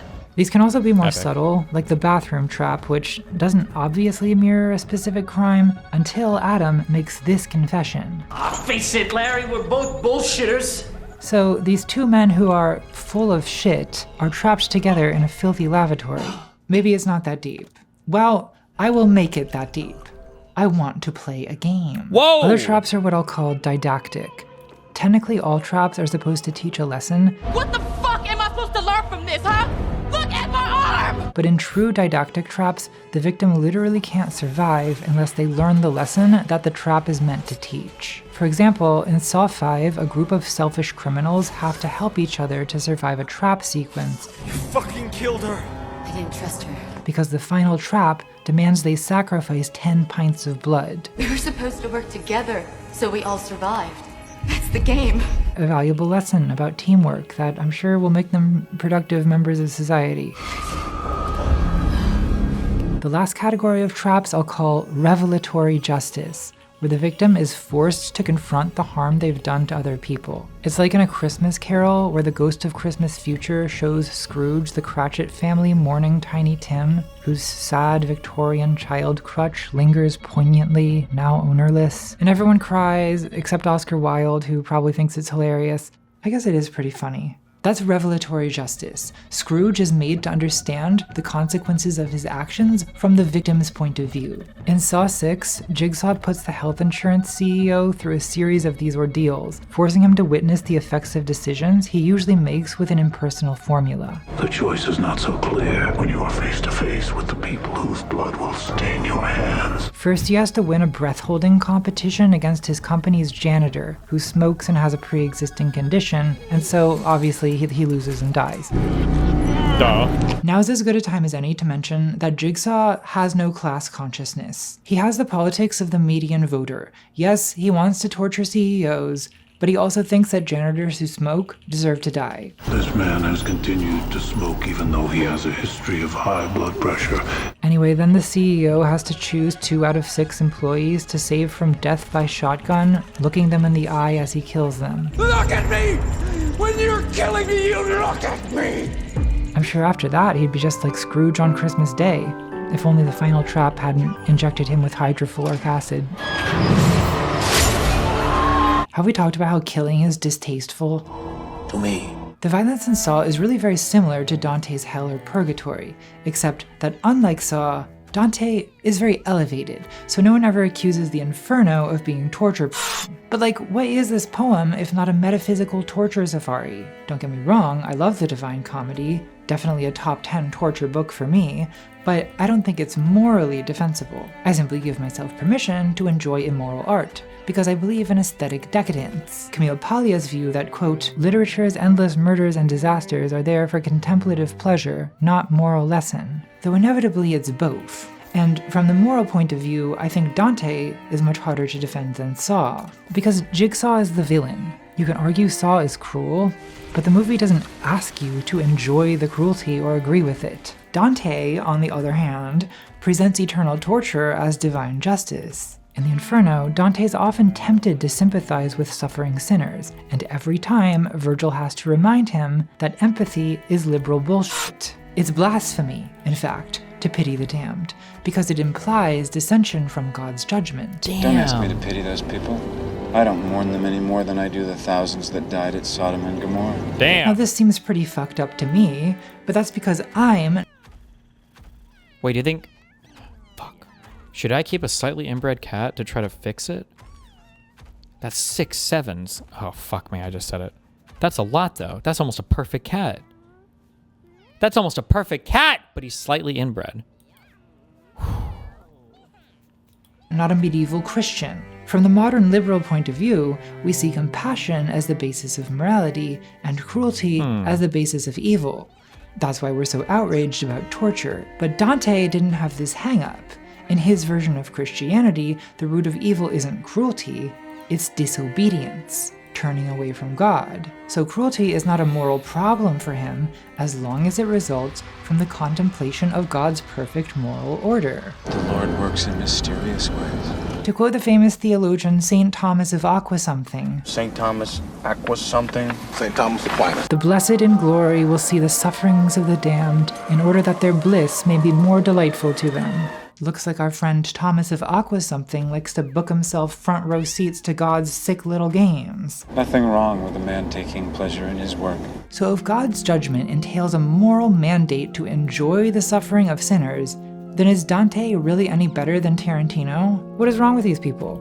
Are they perverted? Are they just Italian? Obviously there's a sadistic fascination on display in the Inferno, and in a lot of Christian art. Dante famously depicts his enemies in hell, which feels like a real Tarantino move. But I do think there's a difference. Quentin Tarantino is not an ethically serious person. He's a decadent aesthete, a dorky demon child who thinks that violence is fun. He's got that kind of energy that a 6-year-old or an 8-year-old has, where they're not looking anywhere to find out what people's faces look like while they do things. They're just doing things. Justice is just an excuse for him to play his little games. Taking cinema and getting you hard. Yeah. And making you come. But I think Dante is morally sincere when he condemns himself not for cruelty, but for pity. Justice for Dante is not an excuse for violence, because justice is violence. And it's not always fun. At times in the Inferno, Dante even cries over the suffering of the damned, like a liberal cuckold. But these are blasphemous tears, resulting from a rebellious misalignment with God's will. St. Augustine said, quote, "The saints will not pity the suffering of the damned, but will rejoice in the manifestation of divine justice." Now, we could sit here like smug Voltaires, laughing at these people and their jigsaw god, but first, let's make sure we're not throwing hacksaws from glass torture chambers. Is the idea of God's judgment a sadistic cope? Well, yeah, of course. But it's an understandable cope for the universal human predicament of injustice, of living in a world where the ratio of sowing to reaping is, by all appearances, completely fucked. Good doesn't lead to good nor bad to bad. People steal, don't get caught. Others lie, cheat, and get elected. Christians aren't the only ones to theorize some kind of sublime cosmic alignment between f***ing around and finding out. An ancient Hindu scripture, the Garuda Purana, describes hell realms, narakas, which would not feel out of place in Dante, like the hell called Kumbhipaka, where in contrapasso style, people who kill and cook animals are boiled alive in oil. Oink oink, Farmer Hoggett. Babe wants to play a game.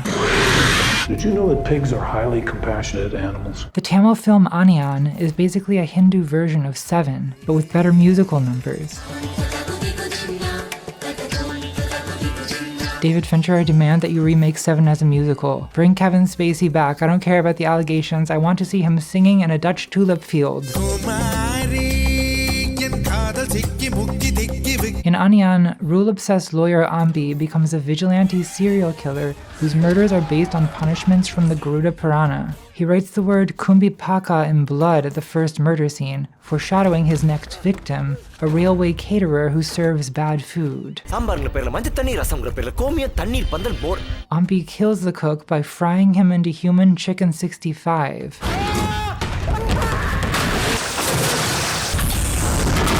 In Dharmic religions, karma is moral cause and effect. It's less a legal metaphor of crimes and punishments, and more a botanical metaphor of seeds and fruits. But both metaphors give moral order to the world, where actions mirror consequences and suffering makes sense. Where, according to a popular meme, the fuck-around-itude is directly proportional to the find-out-itude. Beauty and justice converge in the symmetry of crime and punishment, sowing and reaping, action and consequence, debt and repayment, sin What and is this stupid fucking song? It's just strings tuning. What is this? atonement, attack and counterattack. God, I hate string You know, players. it's like poetry. It rhymes. Oh, not anymore, That's never why mind. Dante has an eye for it. Contrapasso is the poetry of pain. Every stanza kind of rhymes with the last one. It's difficult for modern liberals Lucas would be number 4. All top directors of the last century, by the way. to accept that any kind of cruelty could be beautiful, but for most of human history, people haven't had this hang-up. Proportionality of crime and punishment was the basis of most legal systems in the ancient world, like the Latin lex talionis, law of retaliation, an eye for an eye. Scales symbolize justice because justice is balance. It's based on a financial metaphor where crime is debt and punishment is repayment. Justice is balancing the books, it's moral accounting. In some ancient legal systems, crime literally was financial debt, like the Germanic weregild system, where a murderer paid blood money to a victim's family instead of blood. I've talked about this before, but I'll say again that law replaced revenge to solve the problem of cyclical feuds. You know how that goes. If Sollozzo whacks Luca Brasi, and then Michael whacks Sollozzo, and Fabrizio whacks Apollonia, and Barzini massacres my boy, well, pretty soon you've got Clemenza whacking Strachey, you're whacking Tatalia, Cuneo, Mo Green. It makes it very hard to focus on your nephew's baptism. And that's why we have a legal system, so these things don't get out of hand. There's a Greek tragedy about this called the Oresteia by Aeschylus. I promise this is about Saw. The Oresteia starts out with a roaring rampage of revenge. This guy Agamemnon whacks his own daughter as a sacrifice to the gods, but his wife, Clytemnestra, is not thrilled about it. So she whacks Agamemnon, but then her son Orestes whacks Clytemnestra to avenge Agamemnon, and then the Furies, the goddesses of vengeance, they're about to whack Orestes, but Athena intervenes and teaches everyone the concept of a trial by jury, establishing Athens as a city ruled by law and not revenge. Wow. Legal justice takes the right to retaliate from victims and gives it to the state, which prevents the endless whacking cycles, but at a cost. Revenge is sweet, and sadistic itches don't get scratched if law makes justice into an impersonal, bureaucratic procedure. Where's the fun in that? The people demand blood. Now, for most of legal history, that hasn't been a problem. It's traditional for criminal justice to overlap with public entertainment. Hanging, burning, beheading, lashing, slicing, lion feeding, drawing and quartering. But then these people called liberals showed up, the kind of people who would later become film critics. And these liberals noticed that the same symmetry that makes retribution satisfying also makes it absurd. If the punishment is the same as the crime, then how can you say that one is good and the other is bad? Two wrongs don't make a right. It doesn't make sense to kill people to show that killing is wrong. But then what are we supposed to do with criminals? One liberal solution is to redefine the goal of justice, to say the aim is not to punish criminals, but to rehabilitate them. And that's what Jigsaw says he's doing. This is not retribution.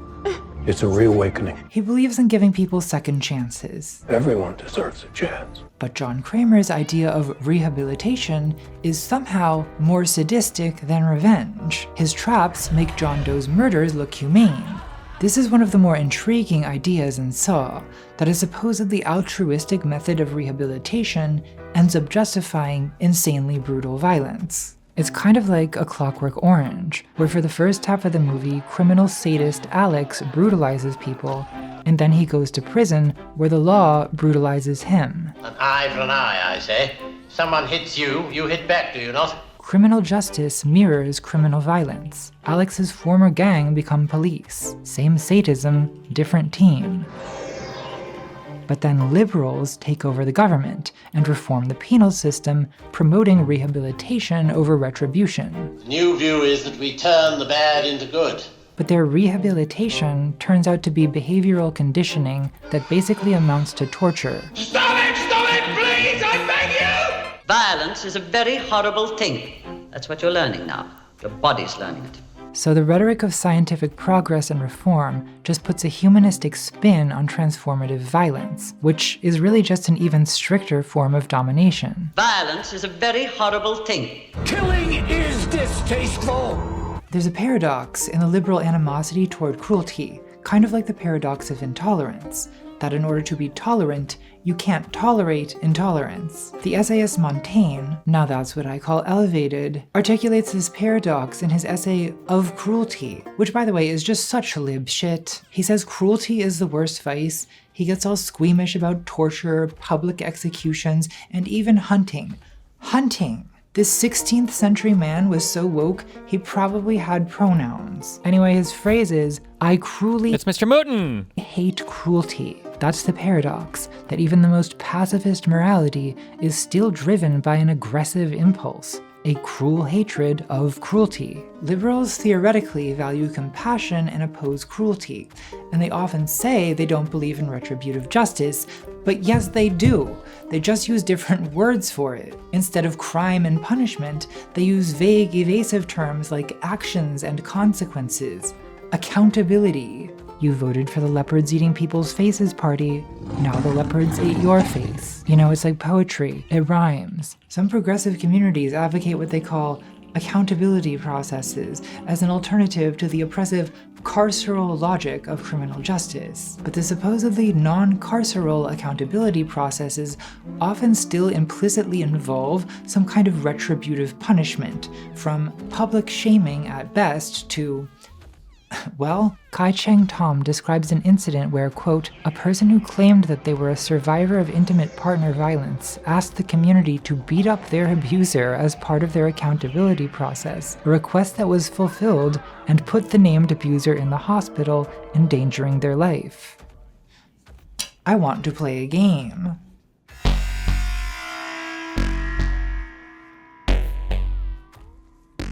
I think it's probably impossible to separate justice from cruelty.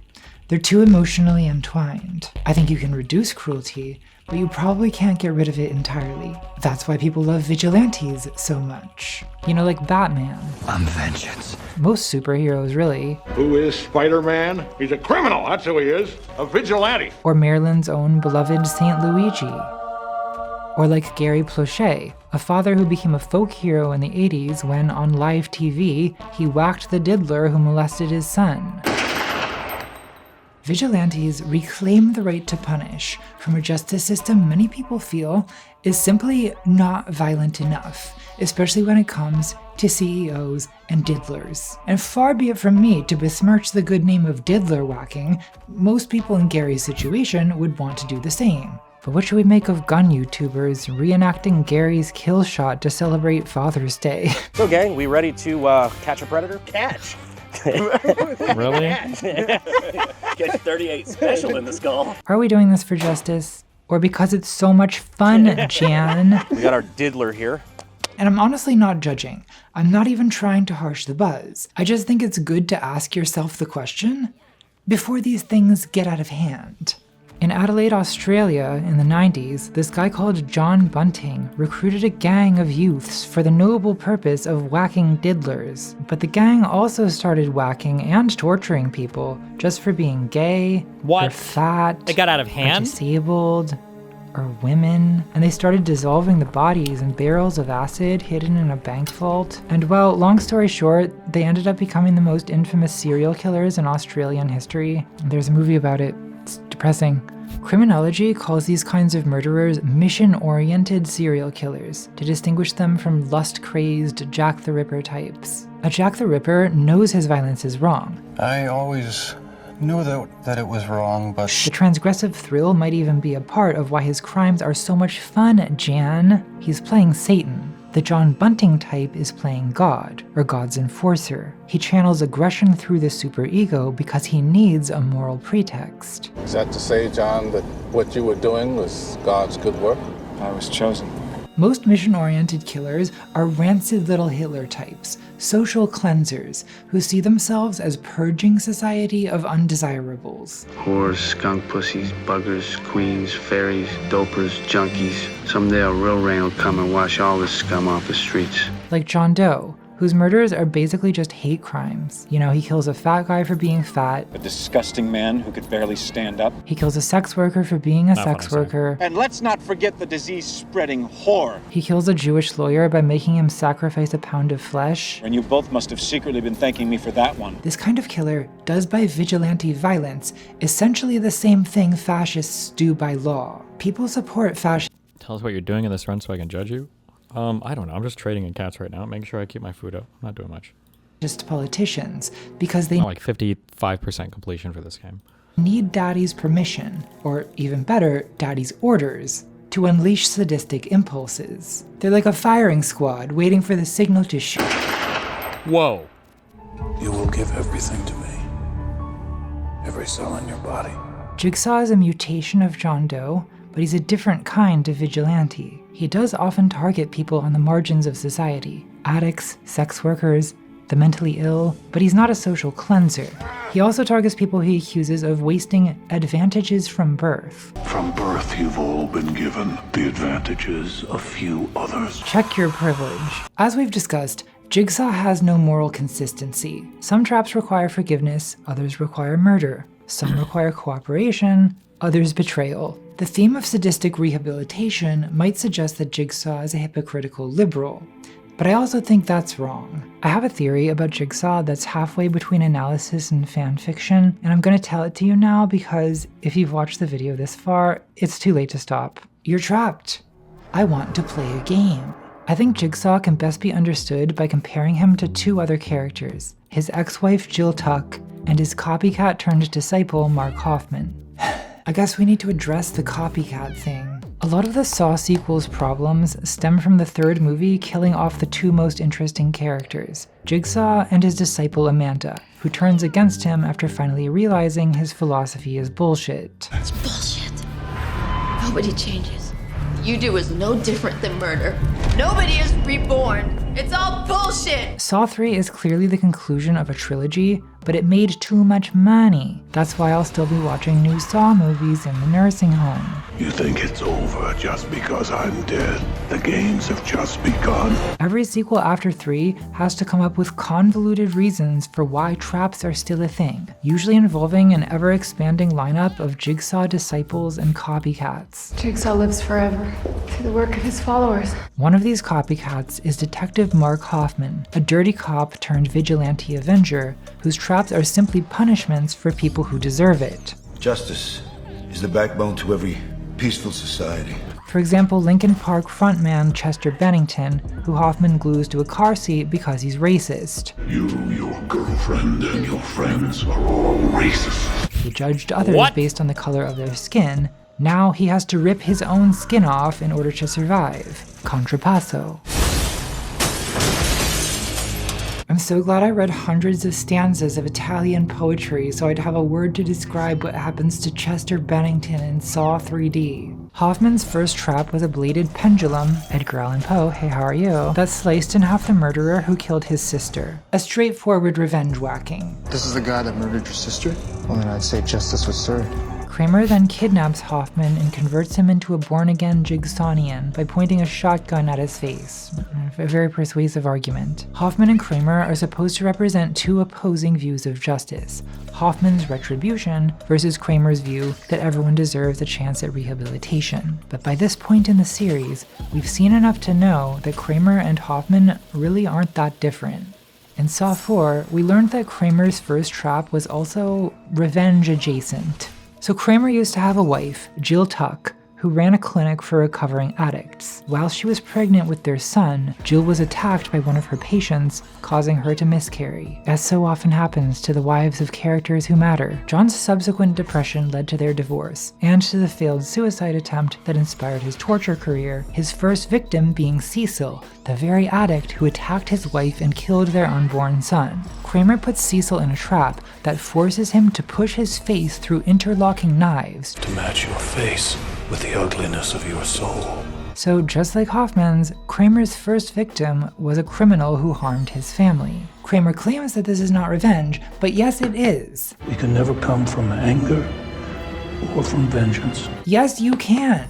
Yes you do. I'm yelling at a fictional serial killer, just completely losing it. Kramer often chooses victims who have harmed him in some way. The doctor who gave him a terminal diagnosis, the health insurance CEO who denied coverage for his experimental treatment, the scammers who defrauded him. Even when there's no direct revenge motive, he tends to target people who reflect personal fixations. Like he has a general vendetta against addicts, doctors, and frauds. Several victims are also in failing marriages or are parents who don't appreciate their children. The heart cannot be involved. It can never be personal. But obviously the heart is involved, and it's extremely personal. This is the good kind of inconsistency, the kind that makes John Kramer an interesting character. Like all men who claim to be purely rational, Kramer lacks emotional self-awareness. He doesn't understand why he does the things he does. The problem is that I'm not sure the writers understand it either. They even try to lampshade Kramer's backstory. Girl loves boy, boy loves girl. Boy gets girl pregnant, girl loses baby, boy turns into a serial killer. Jill, I'm not buying it. It actually all makes perfect sense. Allow me to explain. According to the cognitive linguist George Lakoff, I promise this is about Saw, liberals and conservatives are so polarized because their worldviews are based in two different models of the family, which he calls strict father morality versus nurturant parent morality. But I'll just call it daddy politics versus mommy politics, because that's more fun. Liberals align with mommy politics, the idea that an ideal parent or government should act like a nourishing and compassionate mother. In Saw, this is represented by Jill Tuck in her rehab clinic, where she treats addicts with care and patience. All I wanted to do was help them. You can't help them. They have to help themselves. Conservatives align with daddy politics. They called me daddy.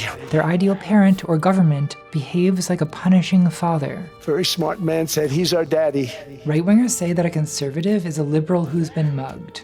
And that's basically Jigsaw. Cecil's attack on Jill is the exact moment that John Kramer became Heisenberg. Wake up! I am awake. You know, it's like Daddy arrived and he's taking his belt off, you know? Daddy argues with Jill over her compassion. No, hold on. Oh my god.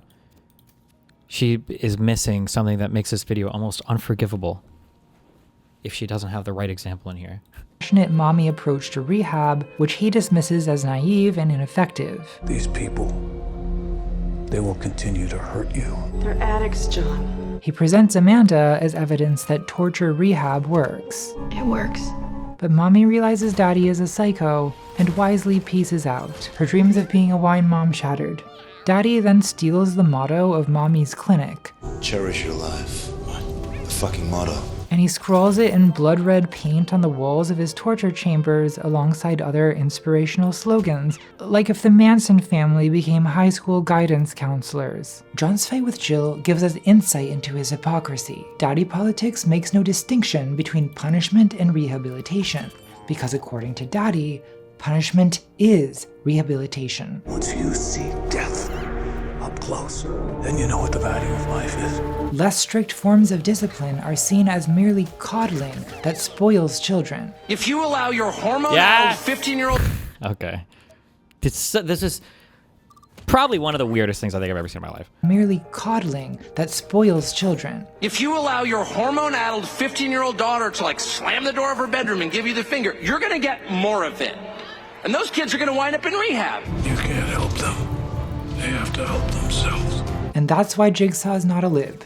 He has the right-wing mindset that Daddy needs to beat his children because he loves them. You're getting a vigorous spanking because you've been a bad girl. And you're only gonna get better when you take responsibility for what you did. That's not said in the spirit of hate.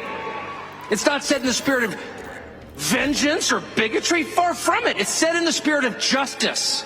Jigsaw takes this logic to the extreme. This was just so fucking weird. We put up with it for 4 years, but we can't anymore. If you allow people to get away with things that are completely over the top and outrageous, if you allow your hormone-addled 15-year-old daughter to, like, slam the door of her bedroom and give you the finger, you're gonna get more of it. There has to be a point at which Dad comes home. Yeah, that's right. Dad comes home, and he's pissed. Dad is pissed. He's not vengeful. He loves his children. Disobedient as they may be, he loves them. Because they're his children. They live in his house. But he's very disappointed in their behavior. And he's going to have to let them know. Get to your room right now. And think about what you did. And when Dad gets home, you know what he says? You've been a bad girl. You've been a bad little girl, and you're getting a vigorous spanking right now. And no, it's not going to hurt me more than it hurts you. No, it's not. I'm not going to lie. This is going to hurt you a lot more than it hurts me. And you earned this. We put up with it for 4 years. I don't know, bro. Like a loving God who damns his children to eternal hell. Or as apologists would have it, he lets them damn themselves. You did this to me. No. You did this to yourself. Free will is very important to Daddy. Make your choice. Make your choice. Make your choice. Make your choice. The choice is yours. The choice is yours. The choice is yours. The choice is yours. The choice has been all yours. Jigsaw is a paternal tyrant whose traps are often tests of obedience masquerading as lessons in gratitude. They always begin with instructions, orders, delivered by cassette or clown. Several traps mainly seem to emphasize the importance of following the rules. There are rules. The rules. You have to play by the fucking rules! Can you follow the rules? To ensure that the rules are followed. Don't forget the rules. Shut the fuck up! But you don't like rules, do you? Many traps are also projective repetitions of the trauma caused by Jigsaw's cancer. Cancer treatments like radiation or chemotherapy are torturous ordeals, which, like Saw traps, patients choose to endure for a better chance at survival. Other treatments, like the craniotomy needed to remove Jigsaw's brain tumor, involve sacrificing part of the body for the survival of the whole. Think of the explosives as a sort of cancer, a malignancy that must be cut out for you to survive. Jigsaw re-inflicts this trauma on victims of the many traps requiring amputation. These traps are projections of John's cancer and also symbols of a moral cancer. It's like when Jesus said, "If your right eye causes you to stumble, gouge it out and throw it away. It is better for you to lose one part of your body than for your whole body to be thrown into hell." He was speaking metaphorically. He does that a lot. Jigsaw takes this literally. In one trap, a police informant who spied on others must cut out his own eye. To give up the one thing you rely on in order to go on living. There's a lot of traps like this in Spiral, the 9th Saw, which comedian Chris Rock produced and starred in because he wanted to use the Saw franchise to comment on police brutality and also to complain about women. He made $1 billion selling shrimp, and she still wouldn't fuck him. Women cheat too. I'm going through a divorce. Don't drain my battery watching Twilight. Also, we probably wanted to cast Samuel L. Jackson so he could say, "You want to play games, motherfucker?" In Spiral, an ACAB Jigsaw copycat puts a trigger-happy cop in a trap that forces him to sacrifice his trigger-happy fingers. Another cop sent innocent people to jail with false testimony and, well, Proverbs 10:31, the treacherous tongue shall be cut off. Saw at its best is not torture porn. It's torture poetry, like Dante without a god to hide behind. It reveals the implicit cruelty of moral judgment by making grotesquely violent spectacles out of it. And its unpleasantness offers a kind of insight missing from every feel-good revenge movie. At least, this is what I want Saw to be. But I'm not completely sure that's what it is. My whole defense of these movies hinges on Jigsaw being the villain, on everyone agreeing that Jigsaw is bad. We do all agree that Jigsaw is bad, right?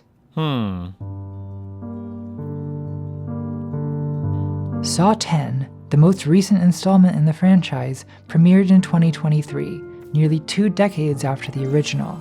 It's the first film in the series to get mostly positive reviews from critics. Oh, shit. How often does that happen? That a franchise has 9 consecutive movies that critics trash as unwatchable snuff films, and then the 10th comes out and they say, actually, that was pretty good. So what separates Saw 10 from the other films? Well, the cinematography is a little more elevated. There's none of that crazy panic attack Elevated. editing. Tobin Bell does give his best performance in 19 years of playing Jigsaw. But the most dramatic change is that Saw 10 tells the story from John Kramer's point of view. Jigsaw is not the villain of this movie. He's become an anti-hero. Unlike most Saw movies, Saw 10 doesn't open with a trap. Instead, we get a moody sequence of John Kramer in an MRI scanner, emphasizing his sickness and vulnerability. When Kramer's doctor tells him he has only a few months to live, an acquaintance from the cancer support group refers him to a Norwegian quack, Dr. Cecilia Peterson. What is it with Petersons? You've each been working a grift. Who offers John experimental treatment for the low price of $250,000. John agrees and goes to Mexico, where he's kidnapped by what appear to be cartel goons, but are in fact Cecilia's assistants, who require this charade because they're supposedly being persecuted and silenced by Big Pharma. The big drug companies are always one step behind. It's a business! At the clinic, Cecilia introduces John to her medical team, Mateo, Valentina, Diego, and Gabriela, who in reality are a drug dealer, a prostitute, a cab driver, and an addict. These frauds perform pretend brain surgery on John and tell him that he's cured. But when he returns to the clinic with a thank you gift, he discovers he's been scammed, and Jigsaw mode is activated. He summons Amanda, who makes a sitcom entrance, everyone claps, and the two abduct the scammers and punish them in contrapasso traps. Diego, the fake surgeon, has pipe bombs sewn into his arms, which he has to surgically remove with scalpels. Mateo, the fake anesthesiologist, has to perform real brain surgery on himself without anesthesia. And Gabriela, the aide, has to break her own... What the... I feel like some of these were kind of retarded. Oh, I guess all of these are kind of retarded. Where the guy has to, like, take out, like, some, like, ounces of his brain and put it into a dish, and I'm like, okay. hand and foot with a hammer to escape her shackles before a radiation machine burns her to death. Saw 10 is basically just a revenge movie. In the fuck around act, the scammers defraud Kramer. In the find out act, he exacts revenge by ironic medical torture. The revenge is cruel and not fully satisfying because the least deserving get the worst of it. Cecilia's staff, who are all disadvantaged people struggling to survive. Cecilia gets off easy, merely having to escape some poison gas by sacrificing a boyfriend who she clearly doesn't give a shit about. That this movie is basically about an American torturing Mexicans is all... Did I miss your updated take on the Saikuno drama? He responded this morning, and I felt like you and X were a little vindicated. What could we be... Oh, God damn it. What could we... Oh, Jesus.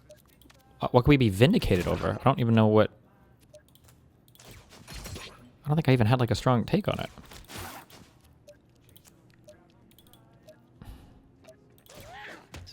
Shit about. That this movie is basically about an American torturing Mexicans is also a little awkward considering the whole political, all that stuff that's happening. But Jigsaw is not the villain of this movie. Cecilia is. She even puts Carlos, an innocent child, in one of Jigsaw's traps, waterboarding him with blood. This is good. There's not enough child torture in movies these days. Not waterboarding, huh? Bloodboarding. In Saw 10's final shot, John, Amanda, and Carlos step out together into the sunrise. What does this mean? Aww. Is it rebirth? It's a reawakening. Is it the triumph of the nuclear family? Saw movies aren't supposed to end like this. They're supposed to end with gore and screaming and misery.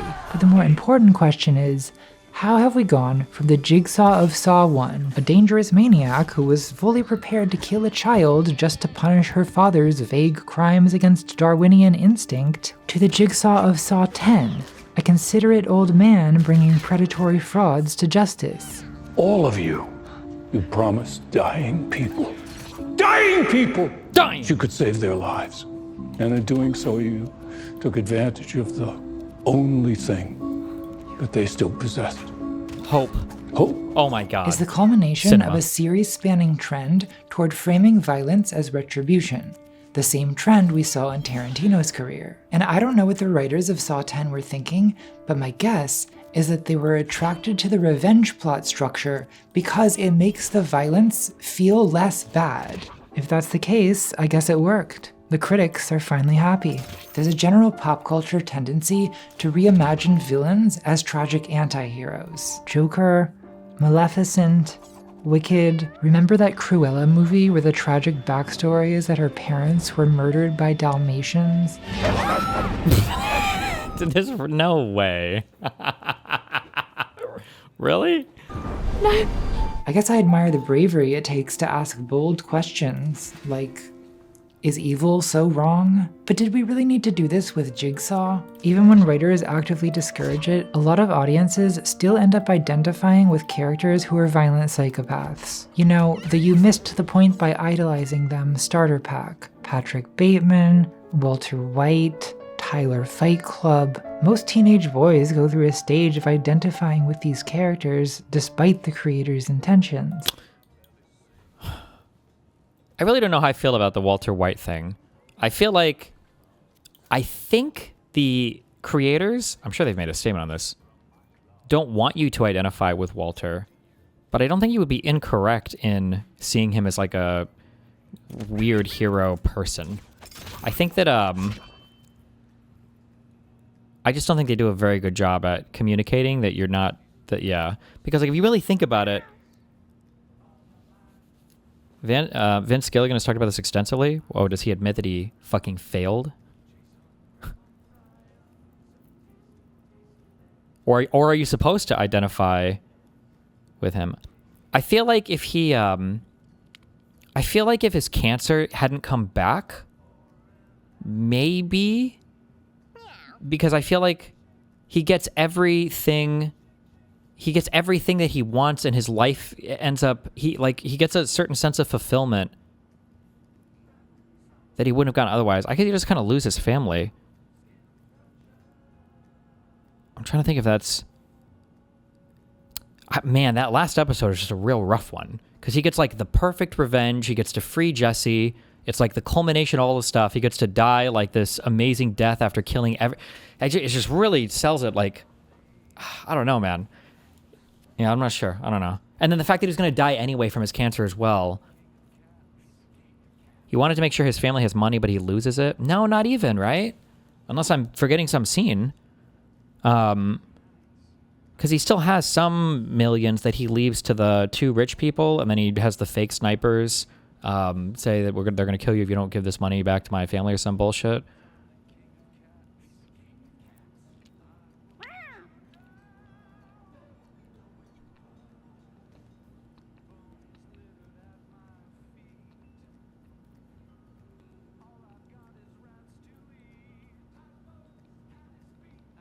It's a story ending like Code Geass. The writer was too bitch-made to commit to the villain arc.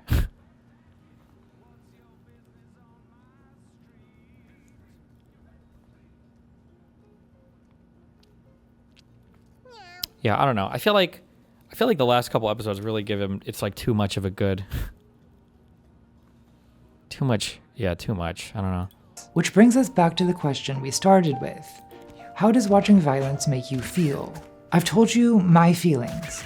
But the truth is that it's more subjective than anyone wants to admit. Steven Spielberg said, "Of course every war movie, good or bad, is an anti-war movie." Francois Truffaut said the exact opposite, quote, "I find that violence is very ambiguous in movies. For example, some films claim to be anti-war, but I don't think I've really seen an anti-war film. Every film about war ends up being pro-war." How can well-informed people disagree this dramatically? Truffaut must be right about the ambiguity of movie violence. A movie like Apocalypse... He is like a sad old man at the end, and his only retribution is saving Jesse, who's imprisonment he created. He's like a sad old man? The guy who single-handedly murders the entire... Like, gets vengeance for his brother, puts an end to the weird little loop of crazy money out there for the people they hire that he created. Like, he's gonna die anyway from his cancer. Even if the way Walter died was badass, it's still not what Walter would have wanted over all other options. I feel like what they don't do is I feel like they don't sell the like the positive masculinity version like very well, because like technically the best case scenario for Walter from the time the show starts, I think, would be him accepting money and help from his friends and then just like retiring early and hanging out with his family until he dies of cancer. Like, maybe if they would have had like, maybe if somehow there would have been a line about how like if you spend too much time in your meth lab, you're more likely to have your cancer return, or if he started skipping cancer treatments to do his meth lab stuff, maybe, was that part of it? Did I miss that? I feel like that would have sold it more. But like, I think one of the big problems is one of the things that Walt is looking for so much. One of the things that Walt was looking for so much in the drug dealer thing was like his masculinity. It was a thing that he felt like he didn't have his entire life, that was completely lost. And I don't think there was ever an alternative version of that masculinity that was available to him in The Good Life. Like, he had none of that. He couldn't provide for his family. He had no control. He had no, the masculine urge to run a business, an empire, to be feared, to be fearsome, to control things. Like, he just didn't have any of that, and I didn't see that offered anywhere. Yeah. So I feel like,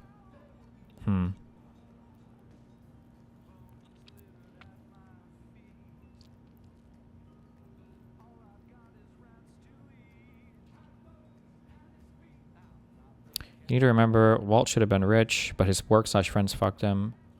Maybe, but I mean, that was prior to the show, right? So.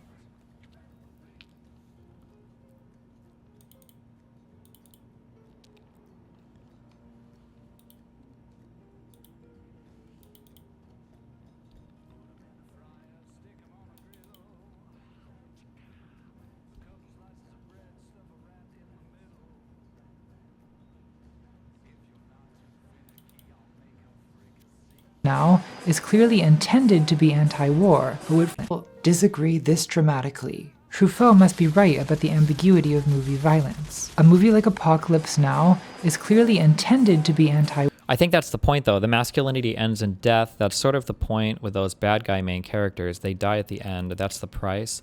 Yeah, but they usually don't have... Villains won't have glorious deaths. They usually have miserable deaths. But I feel like Walt's death was kind of glorious. Like, literally... like frees his partner that was imprisoned because of him and kills all the bad guys through some ingenious ploy. Literally the last guy, or the second to last guy surviving, was the main bad guy that he gets to shoot right in the face.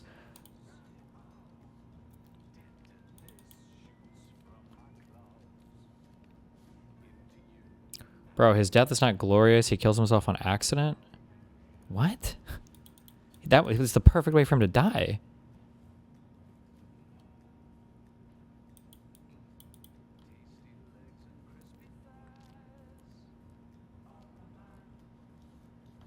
Informed people disagree this dramatically. Truffaut must be right about the ambiguity of movie violence. A movie like Apocalypse Now is clearly intended to be anti-war, but what Francis Ford Coppola failed to consider is that a fleet of helicopters blasting Ride of the Valkyries while destroying a village is badass. Some people will identify with this, or even want to emulate it. You can hook your CD player up to the tanks. It's the ultimate rush. Because you know you're going into the fight to begin with. And then you got a good song playing in the background. That gets you real fired up. And probably the same is true of Saw. I can give endless reasons why I sympathize with victims in these movies, but that's literally just like my opinion, man. Even before Saw 10, there were definitely people who were attracted to Jigsaw, like Eleanor, the Jigsaw fangirl in Saw 8. Furthermore, he feels completely shattered in what he wanted in life, cheated actually in every aspect. There's a flashback scene where he's touring the house before Junior was born, and he says they have a big family just to start. No, I understand all that, but what I'm saying is that that alternative seems to be completely locked off from him by the time we start Breaking Bad. By the time you start Breaking Bad, he's a chemistry teacher, which I think he considers to be a failure in the talents of what's available to him. He's constantly emasculated by his brother-in-law, right?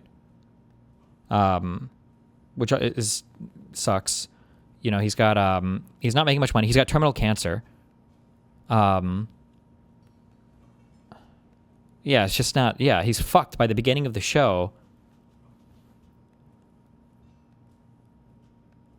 The question is basically like, from the beginning of the show, would the alternative, like, quote unquote morally good life actually have delivered him to a better ending than his immoral, insane life?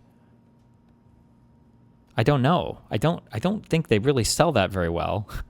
Like, at least I got a handout from my old friends who are wildly more successful than me in a business that I feel like I got cheated out of or something, or he had, I don't know. I'm not sure. Like, he's going to die as a loser with lung cancer around a family that he can't support. Like, isn't that kind of... He's dying like broke, cucked, emasculated. I just don't think that they have like... I just don't think they show like an alternate path for Walt that's very compelling or fulfilling aside from the drug dealer shit.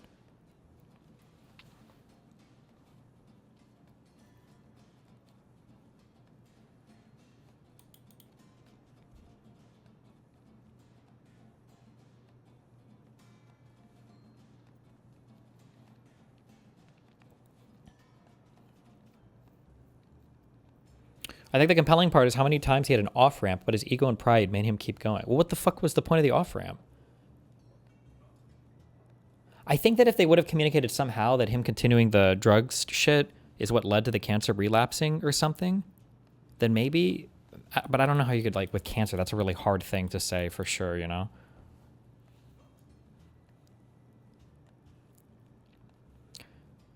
I only saw the first few episodes, so maybe I'm wrong, but his family would have been by his bedside. What the fuck are you talking about, LOL?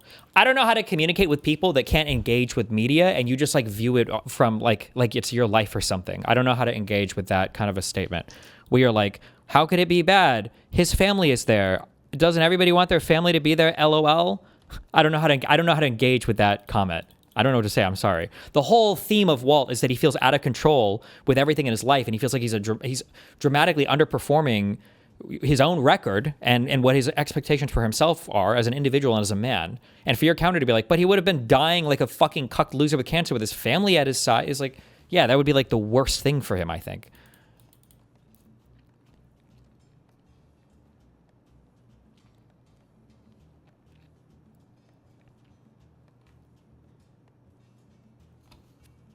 Who has replicas of all his tracks. That's why I sympathize with it. You can hook your CD player up to the tanks. It's the ultimate rush. Because you know you're going into the fight to begin with. And then you got a good song playing in the background. That gets you real fired up. And probably the same is true of Saw. I can give endless reasons why I sympathize with victims in these movies, but that's literally just like my opinion, man. Even before Saw 10, there were definitely people who were attracted to Jigsaw, like Eleanor, the Jigsaw fangirl in Saw 8 who has replicas of all his traps. Hey, a girl's gotta have a hobby. You get off on this shit? Lots of people are fascinated by Kramer. Now, Team Jigsaw personally offends me as an Amanda Lynn shipper. Are you gonna behave? But can I really judge them? Didn't I just admit to identifying with Hannibal Lecter? And let's face it, Jigsaw's always had the ingredients of a badass anti-hero. He masterminds these crazy traps while always being calm and in control. He attracts vulnerable female followers with a creepy philosophy that makes no sense. You know, classic badass stuff. It's like Charles Manson or Jim Jones, very popular men in their time. You will give everything to me. Every cell in your body. Jigsaw is daddy. He's taking his belt off, and people just go crazy for that. Dad comes home, and he's pissed. Dad is pissed. John Kramer could probably get elected in this country, and it would be an improvement. In her essay regarding the pain of others, Susan Sontag wrote, "No we should be taken for granted when the subject is looking at other people's pain." Now, she wasn't talking about horror movies, she was talking about photographs of war crimes, but the principle is kind of the same. Her point is that to different people, the same image could inspire peace activism, or incite revenge violence, or just satisfy morbid curiosity. Like how Proust, the most elevated. "We have arrived," described, quote, "that abominable, voluptuous act called reading the paper, whereby all the misfortunes and cataclysms suffered by the universe in the last 24 hours are transmuted into a morning feast for our personal entertainment." I love how lowbrow taste is sadistic bloodlust, and then middlebrow taste is, actually there are deep moral themes, and then highbrow taste is sadistic bloodlust again. Nothing here is vegetarian. Spectacles of violence don't speak for themselves. Different people in different contexts will identify with victims or aggressors or no one at all. We need interpretation to know what violence means, to decide what team we're on, who's good and who's bad, who's innocent and who deserves it. And that's why it's so important to watch propaganda. Speaking of which, I did finally watch Fahrenheit 9/11. In that movie, this whiny lib called Michael Moore talks about how American politicians used 9/11 as an excuse to commit war crimes or whatever, and that's bad because people in other countries are human and their lives have value. Cringe. Now, at first I was thinking, that sounds like the talk of someone who likes to sit in the cuck chair at the Motel 6 and watch his wife get by some with a but I think this whiny lib might actually have a point. Violence often feels righteous to people who have been hurt, whether by 9/11 or cancer, or even something as trivial as, your dad not hugging you ever, and then the first black president humiliating you at the White House Correspondents' Dinner because you spread a bunch of racist conspiracy theories. It doesn't need to make logical sense to feel emotionally true, and if daddy says it's true, that's all the permission some people need. After all, this is the guy that tried to kill my dad at one time. I guess I'm saying that Americans, well, we're kind of like Amanda in Saw. Trauma-addled junkies with severe, undiagnosed person. What keyboard do you use? I don't know. It's some $450 Asus keyboard. Don't buy it. It's too expensive. It's not worth it. But it's cool. Personality disorders, constantly chasing the highs and lows of self-annihilation, driven to insane depths of cruelty by our hopeless attachment to an evil, narcissistic father figure who's old and dying and devoid of any purpose but inflicting as much pain as possible on his miserable plunge into the grave. And maybe if we could just become self-aware about this, we could do less of it. But how do we awaken that awareness in the masses? How do we bring this madness to an end? Well, I have no idea, I'm sorry. I'm a YouTuber. I'm a YouTuber trapped in a razor wire cage of my own making, and I'm just so sorry for everything.